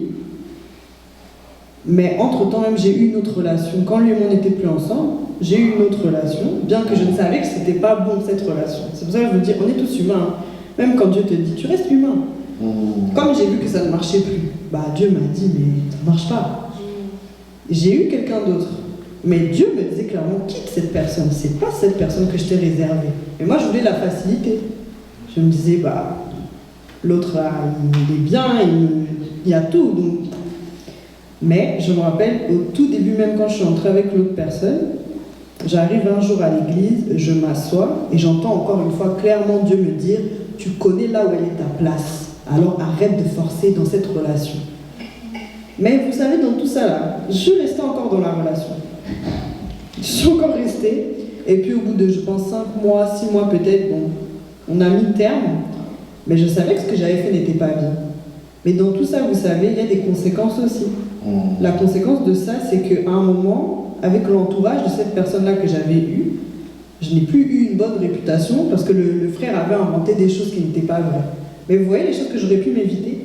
Peut-être des gens aujourd'hui ont peut-être une mauvaise image de moi à cause de cette personne qui a menti. Parce que moi aussi j'ai désobéi. Maintenant tu vas lui dire quoi à Dieu? Mais Dieu t'avait dit de ne pas aller là-bas, mais toi tu as forcé alors que Dieu t'avait déjà parlé de la personne. Après ça, voilà, j'avais toujours la conviction. Quand on s'est remis ensemble, je lui ai bien sûr dit la vérité. Je lui ai dit non, entre-temps j'ai eu un autre frère et tout, parce que moi je peux pas... on peut pas commencer... Enfin, là c'était plus un commencement, mais tu peux pas être dans une relation et puis tu mens. Faut dire. Même les choses que tu as fait. Bien sûr, peut-être tu ne diras pas le premier jour. Mais si tu as déjà eu quelqu'un d'autre, si tu sais que tu es déjà tombé dans l'impudicité avec quelqu'un d'autre, toutes ces choses-là, ne cache pas. Dernièrement, j'ai eu mal de voir qu'un frère a abordé une sœur et puis il dit à la sœur que non, toi et moi, c'est juste le secret. Pour pas que cette sœur-là puisse apprendre des choses sur le frère. Si tu commences ta relation avec le mensonge, un jour, lui ou elle va apprendre par quelqu'un d'autre. Il vaut mieux que ce soit toi qui lui dises la vérité. C'est vrai que je n'avais pas envie de dire, hein. C'était honteux, parce qu'en plus tu dis que tu savais que c'est lui l'homme de ta vie, mais tu es parti avec quelqu'un d'autre. Mais j'ai dit, parce qu'un jour il risque de l'apprendre par quelqu'un d'autre, et il vaut mieux qu'on apprenne par la bouche de la personne avec qui on est. Maintenant, quand on s'est remis ensemble, bon, nous c'était bizarre, hein, parce que même quand on n'était plus ensemble aussi, des fois on parlait longtemps, donc, vous voyez ce genre de relation comme des meilleurs amis tout le temps, vous savez pas trop vous séparer, un jour vous séparez, un jour vous remettez et tout. Quand on s'est remis, oui, en fait nous les conversations c'était toujours toutes sortes, on avait toutes sortes de conversations, mais bien sûr on parlait aussi des choses très sérieuses. Qu'est-ce que tu vas faire dans la vie? Moi je savais qu'il était appelé au ministère, je savais aussi que j'étais appelé au ministère. Donc à partir de là, comment vous voyez les choses par rapport à ça? Peut-être toi, tu ne seras pas appelé au ministère, mais c'est peut-être une entreprise que tu dois ouvrir. Parle-lui de ces projets-là. Il ne faut pas parler que des choses futiles. On va aller au cinéma, on va faire ça. Oui, c'est bien. C'est bien, des moments relax, des moments de détente. Mais c'est beaucoup mieux de parler des choses importantes de la vie. Nous, on parlait beaucoup de l'église, on parlait du ministère, on parlait de toutes ces choses-là parce qu'on savait qu'un jour, une église va ouvrir. C'est vrai que peut-être à ce moment-là, on ne se disait pas, ah ouais, on ne le réalisait pas, mais on le savait. C'était des choses qu'on savait. Il prêche, moi aussi je prêche, bon, ok. On est obligé de parler de ces choses-là. Vous devez pas seulement, si tu as seulement des discussions où c'est juste pour rire, ça sera compliqué parce qu'il faut des choses sérieuses. Dans le mariage, là, c'est pas toujours en train de rire. Oui, on rigole, mais à un moment donné, il faut s'asseoir. Qu'est-ce qu'on fait? C'est quoi? Quelle vie? Pourquoi toi et moi on est ensemble? Moi j'aime ce que le pasteur Ivan Casta nous dit, c'est que le mariage c'est pas juste pour votre plaisir, c'est pour accomplir le but de Dieu sur cette terre. Donc tu as ta destinée, elle a sa destinée, mais vous avez une destinée commune aussi. Mais si vous êtes toujours dans la distraction, toujours en train de rire, tu risques de manquer aussi le but pour lequel Dieu vous a mis ensemble. Vous devez peut-être accomplir de grandes choses ensemble, mais si tu es distrait, tu ne pourras pas le faire. Et quand on dit de grandes choses, ce n'est pas toujours le ministère. Peut-être vous devez ouvrir une entreprise à deux. Peut-être vous devez faire la politique. Il y a beaucoup de choses au fait. Donc il faut bien sûr parler de certains sujets très importants. Et je répondrai aussi à la sœur. Un minimum au maximum. Il faut bien que je me rappelle la question. Oui, on peut rappeler, elle parlait de... La richesse. Oui. Bon.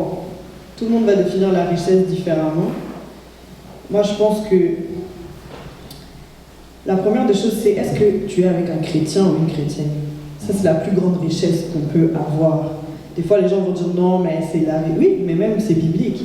C'est la richesse, la foi d'une personne, c'est ça sa richesse. Maintenant, quand tu es avec quelqu'un, tu connais si la personne c'est un feignant ou pas. Tu sais, quelqu'un peut rien avoir, mais il n'est pas feignant. c'est un débrouillard. Mais c'est juste peut-être les portes là sur le monde ne sont pas ouvertes et tout. Mais comme c'est pas quelqu'un qui est feignant, il n'est pas flemmard, tu sais qu'il ne va pas rester dans cette condition. Parce que justement, je pense qu'on l'a dit tantôt, nous les femmes, des fois on regarde beaucoup à maintenant. Ça c'est une erreur. Moi, je ne peux pas comprendre une sœur qui va refuser un frère parce que, oh, le frère n'a rien. Oui, mais il sera quoi demain? Tu sais, tu risques de manquer un grand homme, hein, parce que tu te bases sur aujourd'hui, il a rien. C'est quoi rien? Est-ce qu'il se bat dans la vie de tous les jours? Peut-être qu'il est en train de faire 3 jobs, mais il ne gagne pas assez encore, mais il se bat chaque jour. Par contre, là, le gros problème, c'est si tu as un frère qui fait que dormir, tu sens que vraiment la personne n'a pas envie de faire grand-chose, en fait. Ça, c'est un problème. Voilà, un paresseux, là, dans le mariage, tu risques d'aller, toi, trouver 3 jobs et puis de payer toutes tes factures. C'est ça. Or que de base, selon la Bible, c'est l'homme qui pourvoit. C'est vrai qu'aujourd'hui, on est dans un temps où même la femme travaille parce que voilà, il y a quand même trop de factures et tout.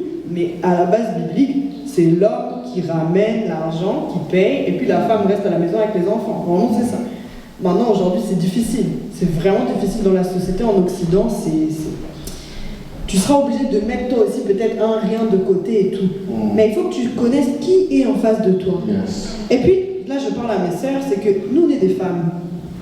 Toi la femme, tu as la capacité de multiplier ce que l'homme a. C'est sûr que ça dépendra aussi comment l'homme te traite. Mais si l'homme te traite bien, même avec le rien, toi, tu auras cette capacité-là de faire fleurir au fait. Peut-être oui, la maison n'était pas très bien décorée, mais quand la femme arrive, vous voyez la touche qu'elle va apporter. Toi, la femme, tu as ça au fait en toi, tu dois ajouter. Peut-être le frère n'était pas, voilà, plus que ça et tout, il s'habillait d'une certaine manière, mais toi, tu arranges le style, tu arranges les couleurs. La maison, on voit que, oh, maintenant on a mis une nappe sur la table, on a mis des fleurs, ces petits détails-là, tu vois. Moi, je me rappelle quand on s'est mariés, la maison était vide. Hein. Le pasteur l'a dit, on a vu juste le lit, la télé, c'est tout. On n'avait rien. Pourtant, il y a beaucoup de pièces, mais c'était vide. Ça résonnait même tellement que c'était vide. Mais on a meublé petit à petit. Avec le peu qu'on avait, un jour tu achètes ça. Un jour tu achètes ça. Et je me rappelle, la première année quand mes beaux-parents sont venus, il n'y avait rien d'autre. Je pense qu'ils sont venus au bout de 5 mois ou 6 mois de mariage. C'était vraiment très tôt qu'ils étaient venus. C'était même une honte de leur présenter la maison comme ça, mais c'était notre histoire. Mais maintenant, la deuxième fois qu'ils sont venus, je pense qu'ils sont venus 1 an et demi après leur première fois. Vous savez, ma belle-mère, j'ai aimé qu'est-ce qu'elle m'a dit. Hein. Quand elle est entrée, elle a vu tout le changement, comment tout avait changé, le salon, la chambre pour les visiteurs et tout ça. Elle a dit, ah, waouh, il fallait vraiment une femme dans cette maison. J'ai compris en fait qu'il y avait eu un changement entre la première fois qu'elle était venue et la deuxième. Mais entre-temps, ça a pris du temps. Entre-temps, on a acheté petit à petit. Parce que même moi, quand je suis arrivée au Canada, je ne pouvais pas travailler parce que je n'avais pas les documents pour travailler. Et puis après ça, je suis tombée enceinte, c'était difficile. Mais maintenant, vous allez commencer à mettre une pression à quelqu'un qui essaye déjà de se battre pour payer des factures. Et nous, je pense qu'à un moment donné, on a aussi un peu tombé dans ça. Moi, je me suis dit, comment je suis sortie de la maison de mes parents, mais il y avait tout. Mais tu arrives quelque part et puis tu n'as rien. Ça commençait à devenir difficile. Mais c'est pas une bonne chose. Si tu sais que ton mari, là, il est débrouillard, quelque chose va toujours sortir de lui. Aujourd'hui, tu négliges quelqu'un parce que, soi-disant, il n'a rien. Mais tu ne connais pas demain. Vois à l'intérieur de la personne, que tu sois une femme, que tu sois un homme. Peut-être aujourd'hui, elle aussi, elle n'a pas fait les grandes études, parce que peut-être elle n'a pas eu les moyens de le faire, peut-être sa famille n'avait pas beaucoup d'argent. Mais toi, homme, mais investis dans ta femme, tu vois. Donc, pour moi, c'est pas une histoire de richesse, parce que déjà la richesse, c'est vraiment propre à chacun. Peut-être moi, je vais te dire que pour moi, ma richesse, c'est ma famille, mon chez-moi, je suis déjà riche avec ça. Et puis, si Dieu m'ajoute plus, gloire à Dieu. Peut-être que j'ai pas besoin d'avoir 1 million. Peut-être qu'une autre personne, lui, c'est ça qu'il veut. Moi, je suis pas forcément attirée par ça. Chacun se connaît, au fait. Si toi, tu sais que non, toi, tu sauras pas. On va pas mettre la pression au frère pour dire ah non, moi, tu vois, chez mon père, c'était comme ça. On me donnait ça, je devrais comme ça et tout. N'y va pas. Mais si toi, tu sais que bon, moi, je connais le cœur de l'homme qui veut m'épouser, je connais qu'il n'est pas un flemmard, je connais que c'est un homme voilà, qui essaie de se battre, il est là, ici au Canada, il a déjà des difficultés, tout. Alors, cette personne-là, c'est bon, en fait. C'est la personne à l'intérieur d'elle, comment elle est. Si tu as un flemmard, bon courage. Mais si tu as une personne qui se bat, ma sœur, il faut investir aussi. C'est pas que l'homme qui doit investir en nous. Nous aussi, on doit investir en eux. Aide-le à ressortir aussi les meilleures des choses. Arrange. Tu es une femme, j'ai dit tu vas multiplier. Donc je pense que c'est pas une histoire vraiment de richesse comme telle, mais même avec le peu que Dieu vous donne, le peu là c'est pas peu au fait. Avec ce peu là tu peux multiplier. Est-ce qu'on peut acclamer le Seigneur? Ce que j'aime, c'est que par rapport à la sagesse, il y a une sagesse que l'on peut acquérir en se rendant compte des erreurs des autres, les erreurs de ceux qui sont devant nous. J'ai aimé, maman elle a parlé avec son cœur, le pasteur a parlé avec son cœur, ils ont expliqué des erreurs qu'ils ont eu à voir sur le chemin.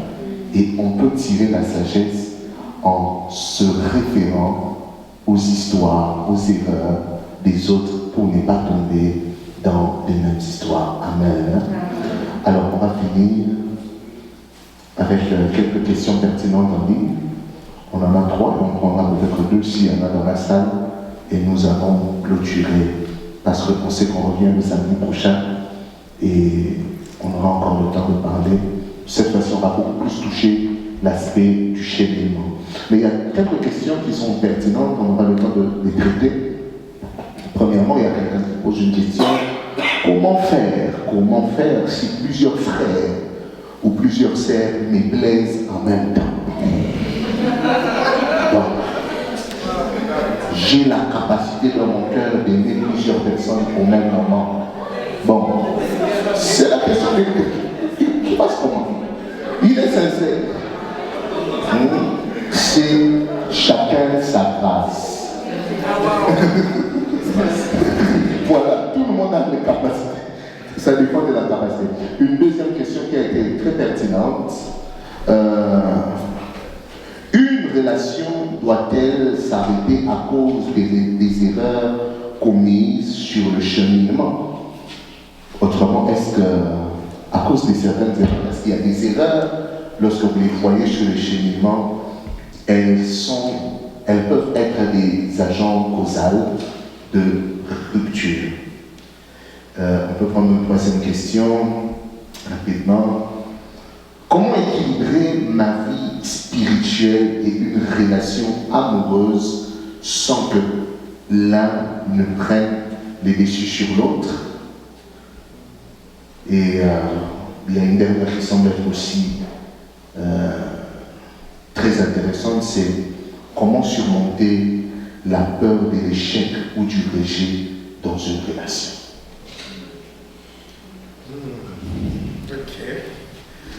Alors, mon frère, je sais que tu as beaucoup d'amour, mais c'est très difficile de gérer déjà une seule femme. Et de là, se rajouter avec plusieurs autres femmes, ça ne va vraiment pas aider ta cause. Alors moi, je pense que les personnes qui se retrouvent dans cette situation, il serait mieux pour vous vraiment de traiter ce problème-là déjà avec Dieu et que vous puissiez vous focaliser sur une seule personne. Vous ne pouvez pas être en mesure d'aimer plusieurs personnes en même temps. Là, ça fait de vous un aventurier, vous n'êtes pas sérieux. Et vous faites perdre le temps aux sœurs pour rien. Donc, parce que dans chacune des sœurs ou bien chacune des personnes que nous rencontrons sur notre chemin, il y a toujours des bons côtés de chacun. Alors, il est plus facile pour moi d'aimer telle personne parce qu'il y a un côté que j'aime, et puis il y a un autre côté que j'aime, et puis il y a un autre côté que j'aime, et ça fait de toi un homme moins sérieux. Et ce genre de personnes, ils veulent aussi avoir seulement ce qui leur plaise. Parce que quand tu rencontres un homme ou une femme, il n'a pas toujours les bons côtés. Il a aussi les mauvais côtés. Et toi, maintenant, tu veux fuir les mauvais côtés en te disant que quand les mauvais côtés se manifestent, je peux aller ailleurs. Et malheureusement, j'étais comme ça. Je faisais partie des personnes qui ne supportaient pas. Quand la sœur manifestait un certain caractère, un certain comportement, je fouillais pour aller ailleurs. Voilà pourquoi j'ai eu beaucoup de mal à me marier et j'ai eu beaucoup de mal à me caser dans une relation sérieuse. Pourquoi? Parce que, premièrement, vous êtes un frère, surtout les frères qui sont devant, qui prêchent, qui ont l'onction, qui prophétisent. Ces frères-là qui ont des contacts des pasteurs, leur carnet d'adresse est chargé. Ces gens-là, ils sont trop sollicités. Et malheureusement, quand tu es trop sollicité, ben, tu ne prends pas la peine de te caser dans une relation. Tu commences avec elle et puis après tu te dis, bon, je l'aime bien, mais je vais d'abord aller voir ailleurs. Je l'aime bien aussi, mais au final tu te ramasses avec 3, 4, 5 relations. Tu ne sais pas gérer, mais tu te dis que je les aime toutes. Mais tu ne peux pas les aimer toutes. Tu dois faire un choix. Voilà pourquoi se marier et s'engager dans une relation sérieuse, ça demande un choix, une décision. Je me suis marié avec mon homme maintenant, mais cela ne veut pas dire qu'il n'y a pas d'autres femmes que je peux trouver belles. Il y en a que je peux trouver belles, il y en a que je peux trouver peut-être mieux qu'elle et tout le reste, mais j'ai pris la décision d'épouser ma femme. C'est elle que j'ai choisie et je m'arrête là. C'est ça maintenant que les gens doivent comprendre, c'est que vous prenez une décision, à partir du moment où c'est une décision que vous avez prise, vous restez là. Il y a des jours, je peux me réveiller, c'est ma soeur, hein? C'est ma soeur, je la regarde, c'est ma soeur. Il y a des jours où je dis, waouh, ça c'est ma femme. Mais souvent, c'est des choses qui arrivent. Il y a des jours où tu la regardes, elle est normale, c'est ta soeur. Il y a des jours où c'est ta femme. C'est ta femme et tu l'as choisie ainsi, tu vis avec elle comme ça. Mais les belles femmes, il y en aura toujours, les beaux hommes, il y en aura toujours, mais vous devez faire un choix. Alors se dire que non, moi je peux aimer toutes les femmes, pour moi tu n'es pas sérieux et tu n'es pas prêt pour le mariage, donc vaut mieux d'abord que tu continues à étudier, à t'occuper de ta vie, et puis quand le temps arrivera, on parlera de mariage. Autre question, c'était... Il y a une certaine demande. Quelqu'un qui a demandé, je ne sais pas si c'est une sœur ou pas, je sais que c'est une sœur. Comment équilibrer sa relation amoureuse et sa relation spirituelle sans que l'autre prenne des déchets? Ouais, mais c'est justement, c'est pour ça que dans l'église, on parle aussi de l'équilibre, on prêche l'équilibre. On est tous d'accord ici, là, qu'on n'est pas tous en mode prière. Il y a des moments où on relaxe, il y a des moments où on doit aller en vacances, il y a des moments où on doit prendre de l'air. Je suis pasteur, ce n'est pas toutes les nuits que je prie. Parce qu'il y en a qui pensent que toutes les nuits, je suis là toujours debout en train de prier. Non, il y a des nuits, ma femme a besoin de moi. Il y a eu des moments quand on a commencé notre mariage, il y a eu des moments pour moi c'était difficile parce que justement je priais la nuit et tout. Et quand elle s'est réveillée le matin, elle ne me trouvait pas sur le lit. Et je ne savais pas que ça la dérangeait. Elle dit non, mais moi je ne peux pas me réveiller, je ne vois pas mon mari. Quand je me réveille, je vois mon mari sur le lit, je me sens bien, la journée commence bien. Maintenant les choses changent. Hein? Maintenant tu dois te modifier tes heures de prière, pour que quand tu pries, au moins que vers 4h, 35h que tu rentres déjà sur le lit. Comme ça, quand elle ouvre les yeux, elle te voit, elle est contente et sa journée est belle. Et ça maintenant, ça demande justement un équilibre dans tout. On doit s'équilibrer. Je sais que en tant que pasteur, je parle pour la cause des pasteurs, il y a des moments où on a besoin de lire des livres, on a besoin d'écouter des prédications, on a besoin de méditer, on a besoin de prier, mais il y a des moments aussi que je dois mettre à part pour ma femme, pour ma fille. Et au moment où lorsqu'on a eu notre fille, je me suis dit, aïe, ça demande encore le temps. Déjà ma femme me prend du temps, maintenant il faut encore ma fille. Mais tout ça là, il fallait organiser. Ce qui fait qu'aujourd'hui, je suis beaucoup plus à l'aise à réfléchir la nuit que la journée, parce que la journée, je dois rester avec ma femme, hormis les heures de travail, et quand ma fille revient le soir de la garderie, je dois rester avec elle jusqu'à la coucher, et la nuit, c'est un peu le temps où je suis un peu tranquille, où je prends le temps de réfléchir. Par exemple, là, moi, je vous confie mon secret, tous les samedis, les samedis, je ne dors pratiquement pas la nuit parce que les samedis, je prends le temps de préparer les prédications, je prends le temps de prier. Et puis après, tous les samedis, lors où on s'est mis d'accord avec elle, les samedis, je ne dors pas avec ma femme. Elle sait que samedi, il doit se concentrer pour la prière. Mais ce qui fait que samedi, souvent, c'est un jour de repos pour moi. Et je prends le temps de m'amuser avec ma fille, je prends le temps de rester avec elle. À partir de 22h, 23h, on coupe tout. Maintenant, c'est mon temps à moi et je m'organise. Tout ça, c'est un équilibre à avoir. Et là, j'ai parlé pour les mariés, j'ai parlé pour les pasteurs. Mais quand on est jeune célibataire, jeune amoureux, vous n'êtes pas encore marié et tout le reste, je pense que c'est vraiment gérable. Vous avez les études, vous avez le travail, vous avez la vie spirituelle, vous avez la vie amoureuse. Tout ça là, vous jumelez ça ensemble. Pourquoi c'est toujours la vie amoureuse qui doit subir? Vous allez au travail, vous allez on parle de la vie spirituelle, ok, mais vous allez au travail, ou encore vous allez à l'école. Pourquoi l'école, le travail ne doit pas subir? C'est seulement la relation là qui pose problème. C'est qu'il y a un problème. Moi, je pense qu'il faudrait juste qu'on puisse trouver un équilibre dans tout. Lorsqu'il y a un excès dans la vie amoureuse, bien sûr, vous rentrez dans la distraction.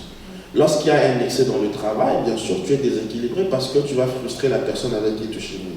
Tu mets un équilibre dans tout, de 8h à 15h je suis à l'université, de 15h à 20h à 21h je suis au travail.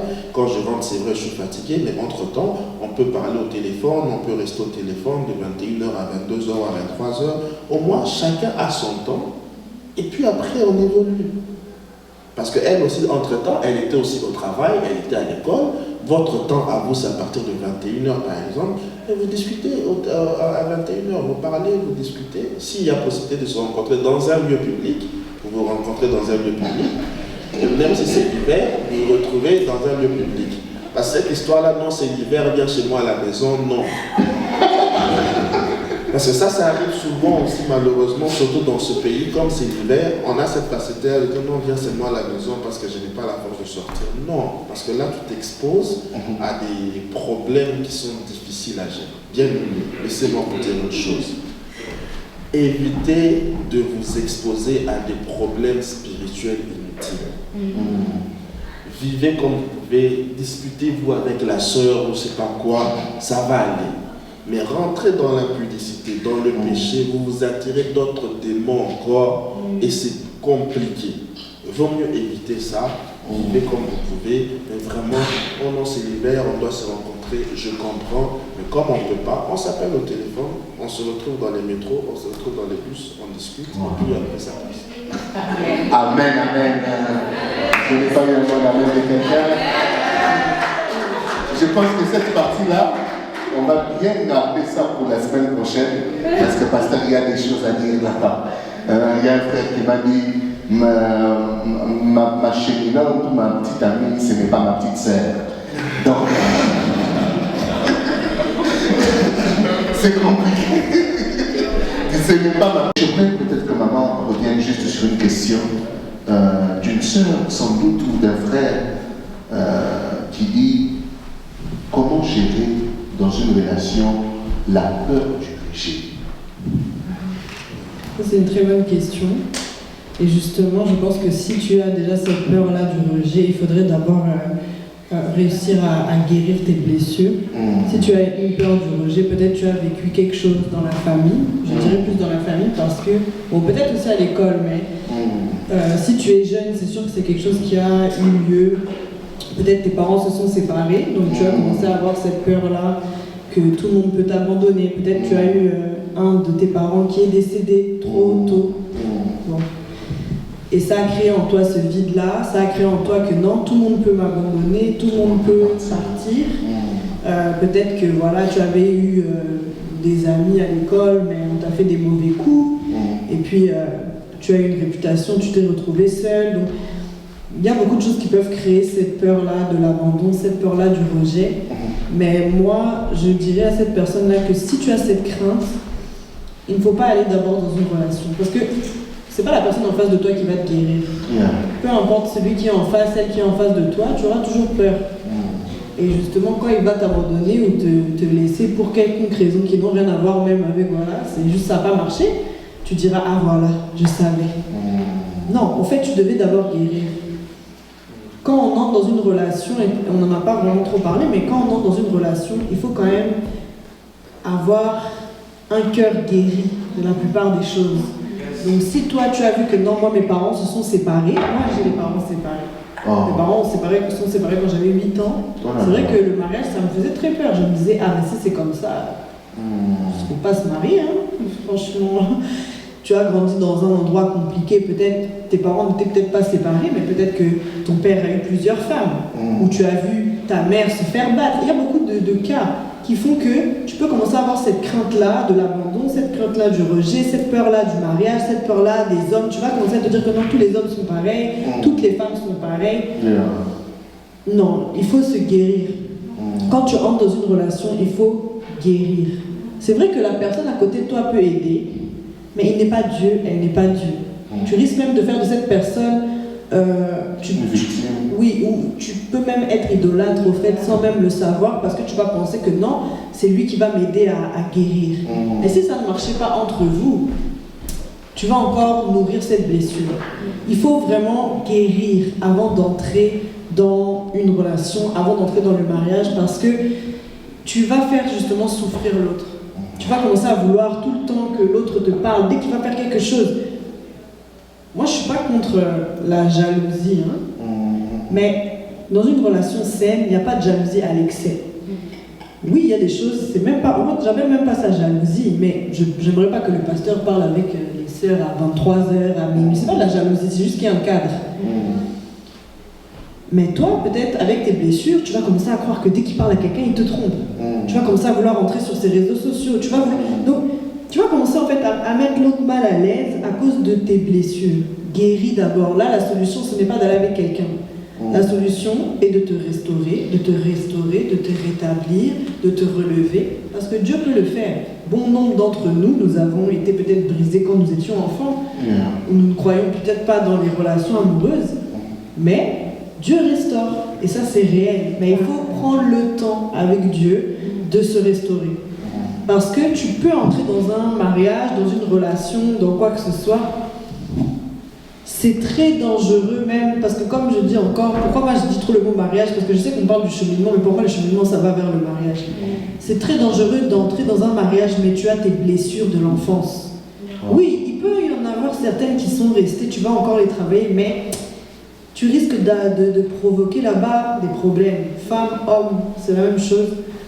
Tu vas commencer à créer des embrouilles pour rien, mettre une mauvaise ambiance pour rien, et puis après vous divorcez.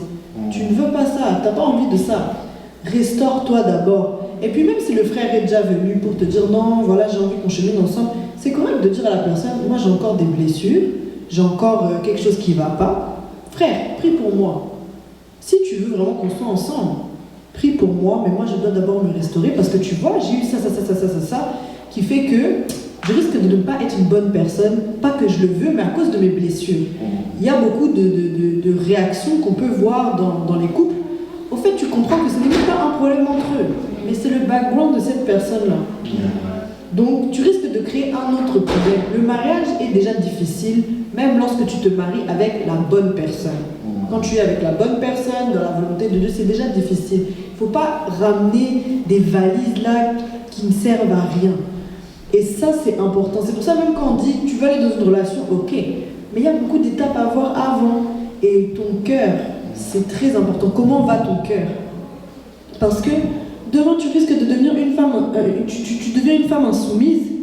Parce que toi, tu as vu que dans ton foyer, maman parlait peut-être n'importe comment à papa, mais parce que papa trompait. Tu vois, tu ne savais peut-être pas certains détails. Ça, c'était entre eux. Maintenant, tu vas reproduire ça à cause de tes blessures. Or que bibliquement parlant, tu dois être soumise à ton mari. Toi, peut-être, homme, tu n'arrives pas à aimer ta femme. Pourquoi? Parce que tu as vu papa avoir justement 5 femmes. Mais bibliquement parlant, la polygamie n'existe pas. On a la monogamie et c'est tout. Tu dois aimer ta femme comme Christ. Donc, avec ces blessures-là, ça va gâcher. Et même des fois, ça ne va même pas arriver jusqu'au mariage. Vous allez vous séparer alors que vous êtes dans une relation. Peut-être c'était la bonne personne, mais vous n'étiez pas guéri. Il faut d'abord guérir. Là, la principale des choses, c'est pas d'aller avec quelqu'un. Là, pour ton salut, même pour toi-même en fait, parce que l'autre, bon, il va continuer sa vie, mais pour toi-même, dans ta vie de tous les jours, tu n'es pas fatigué de souffrir, de toujours avoir des blessures. Là, c'est à toi, travaille sur toi. Parce que déjà, ça va être un poids en moins pour toi d'être restauré. S'il y a des personnes ici qui ont justement des blessures dans leur cœur, tu le sais que tu es fatigué de pleurer chaque jour pour ça. Tu en as marre, tu as envie de t'en sortir. Maintenant, tu vas ajouter encore quelqu'un dans ça. Ça va être compliqué. Cherche à te restaurer. Une fois que tu seras restauré, ça va aller dans la relation. Donc, si tu as peur de l'abandon, tu as peur du rejet, la meilleure des choses là, c'est pas d'aller avec quelqu'un. Parce que tu auras toujours peur. Tu auras peur de ça. Et ça ne sera pas qu'avec lui ou avec elle, ça sera même avec tes amis. Tu vas commencer à créer une relation toxique. L'autre n'a rien demandé. Tu commences à prendre la personne au piège dès qu'il sort. Tu vas où? Surtout nous les femmes. Mais c'est pas mauvais de demander où la personne va, hein? Mais c'est juste, tu vois, à l'excès, Parce qu'on sent que tu n'as pas confiance. Et d'ailleurs, je trouve ça très difficile d'être dans une relation où tu sens que l'autre n'a pas confiance en toi. Ça donne pas envie, hein, je suis désolée. Tu sens que la personne, elle est tout le temps là en train de calculer qu'est-ce qu'il fait, est-ce qu'il parlait avec. Surtout, là, je vais parler à des femmes peut-être qui doivent épouser des hommes de Dieu. Si tu n'as pas confiance dans ton mari alors que tu es marié avec quelqu'un qui est un homme public, un homme qui va côtoyer le sexe opposé, un homme qui va recevoir dans son bureau, tu vas mourir, le cardiaque, là, ça va venir comme ça, tu vas la baisser. Parce que dès qu'une sœur va venir, tu vas commencer à croire que il avait touché ici. Elle n'avait même pas fait exprès. Donc, ça va te créer beaucoup de problèmes. Ça va vraiment te créer beaucoup de problèmes. Restaure-toi d'abord, homme comme femme, parce que ça peut arriver aux deux. On a tous un background, mais Dieu est capable. Moi, je dis, je suis sortie d'une famille recomposée. Wow. Mes parents étaient séparés. Ils ont refait leur vie et tout. Ah, moi, je ne me donnais pas d'avenir pour le mariage. Je me disais que moi, je ne vais pas me marier et tout. Mais Christ, quand tu le rencontres, il sait restaurer toutes choses, mais ça part d'une volonté. Ça part d'un déclic. Est-ce que j'ai envie vraiment que ma vie change? Parce qu'il y a malheureusement aussi, il faut le dire, d'autres personnes qui aiment bien rester dans les pleurs. Je suis désolée, mais ça existe aussi. Une personne, tu as envie de l'aider, mais tu verras que lui-même, il part même écouter la musique là qui le fait pleurer. Il va regarder les films qui le fait pleurer. Il y a des personnes, ils aiment ça. Ça, c'est démoniaque, hein? Et on ne peut pas t'aider, c'est toi-même qui dois prendre la décision. Donc, restaure-toi, relève-toi. Dieu est capable de le faire. Tu as un Dieu. Tu devrais être, vous savez, les chrétiens doivent être les personnes les plus heureuses de la terre. Tu ne peux pas être tout le temps en train de pleurer à cause des choses qui sont passées. Malheureusement, ça s'est passé. Et je ne suis pas peut-être d'accord. Peut-être tu as connu un viol. Je ne suis pas d'accord avec ce que cette personne a fait. Mais aujourd'hui, c'est à toi d'avancer, de te restaurer, demander à Dieu de l'aide. Parce que la personne là, elle vit bien. Mais c'est à toi de pardonner, c'est à toi d'avancer, parce que tu vas te détruire à petit feu. Donc, restaure-toi, relève-toi. Avec Dieu, c'est vraiment possible. Est-ce qu'on peut acclamer ici?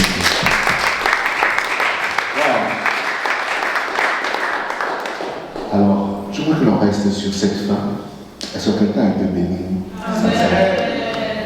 J'ai tiré beaucoup de choses, j'espère que toi aussi. Est-ce que tu peux dire encore avec moi Time of Wisdom? Dis comme quelqu'un qui a appris un peu de wisdom. Time of Wisdom? Alors, on se retrouve samedi prochain. Amen, amen.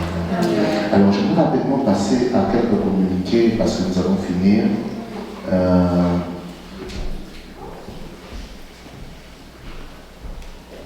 Le samedi prochain, nous sommes là. On a un très grand défi. C'est celui de commencer à l'heure. Alors, on commence à l'heure quand tu es là, quand tout le monde est là. Alors, c'est très bien de commencer avec ce moment d'adoration, ce moment où la chorale nous plonge dans certaines mélodies. Amen. Hein? Alors, à part ce samedi qui vient, le samedi prochain plutôt, la nuit du 4 au 5, donc la semaine, la première semaine du mois d'avril, dis avec moi, première semaine du mois d'avril. Frères et sœurs, nous avons un rendez-vous puissant avec le Seigneur. Amen. Amen. Nous aurons notre premier cours de prière ici, avec comme thème, comme autant des apôtres. J'étais en train de dire à l'équipe qu'il y a des temps où j'ai un cœur de pasteur, mais il y a un moment où on a besoin de vivre Dieu de manière crue. Amen. Emmenez les malades. Venez avec la soif de recevoir les baptêmes de l'Esprit. J'étais en prière, j'ai vu une vision où il y avait plusieurs personnes qui ont reçu les baptêmes du Saint-Esprit. Et il y a des gens qui sont en train d'attendre à ça. Le ciel nous a donné un mandat. Amen. Alors on désire vivre Dieu. Vous savez, la vie chrétienne c'est aussi beau quand on vit les surnaturels. Ça fait un goût extraordinaire. Ça sera une nuit de réconnexion. Pour ceux qui, depuis un moment, vous avez senti que vous êtes loin du Seigneur, cette nuit, c'est. Et il y a une grande préparation spirituelle avec l'équipe. Moi-même, je suis en prière et le thème, il est alléchant. Même le message en question, on parle de comme au temps des apôtres. Alors venez. Ça sera une nuit de puissance, une nuit de feu, une nuit du prophétique, une nuit où nous allons vivre la gloire de Dieu. Amen. Hein? On le dit. parce qu'on sait que le Seigneur veut être proche de nous. Amen. Alors on insiste beaucoup pour les malades, pour ceux qui sont malades. Venez, Dieu va guérir. Alors, comme vous avez remarqué, on est dans une nouvelle salle, des nouvelles installations. On s'est battu, on a reçu des pasteurs et maman au bureau. Donc vous voyez, il y a beaucoup de choses à faire. Amen. Quelqu'un a vu la nouvelle salle? Quelqu'un a de nouvelles installations? Est-ce que je peux acclamer le Seigneur?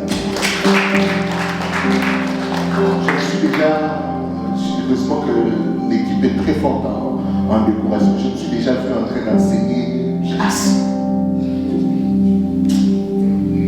Alors, voilà, l'excellence c'est aussi très bon. Et cette excellence, les amis, ça demande de l'argent. Dis avec moi l'argent. Dis bien avec moi l'argent. Alors, nous sommes encore en pleine contribution pour l'achat des chaises et pour l'achat des instruments. Il y a quelques personnes qui ont pris des engagements pour les chaises. Je crois qu'on est déjà à plus de 70 chaises assises, mais la dernière fois on s'est rendu compte que les chaises étaient insuffisantes. Et vous savez bien, dans les nuits de prière, nous sommes encore un peu plus nombreux. S'il y a un lieu où tu dois investir, c'est dans l'œuvre de Dieu. Toi, c'est seulement dans les perruques. Tu n'as que des paniers à valider. Est-ce que tu peux aussi donner la chance à l'œuvre de Dieu? Amen. Alors, j'ai besoin des personnes qui vont prendre des engagements d'abord pour les chaises. Si vous avez déjà pris, c'est bon. Est-ce qu'il y a quelqu'un qui prend un engagement pour les chaises? Je vois une main là-bas, que Dieu te bénisse. Quelqu'un d'autre, vous n'avez pas encore pris. S'il y a une chose à faire, c'est apprendre à s'aimer dans l'œuvre de Dieu. Quelqu'un d'autre?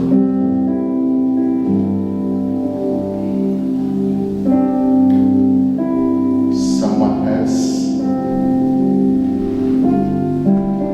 Une chaise, c'est $25. J'attends que si tu as appris, tu peux encore prendre. Challenge-toi. Dieu te bénisse.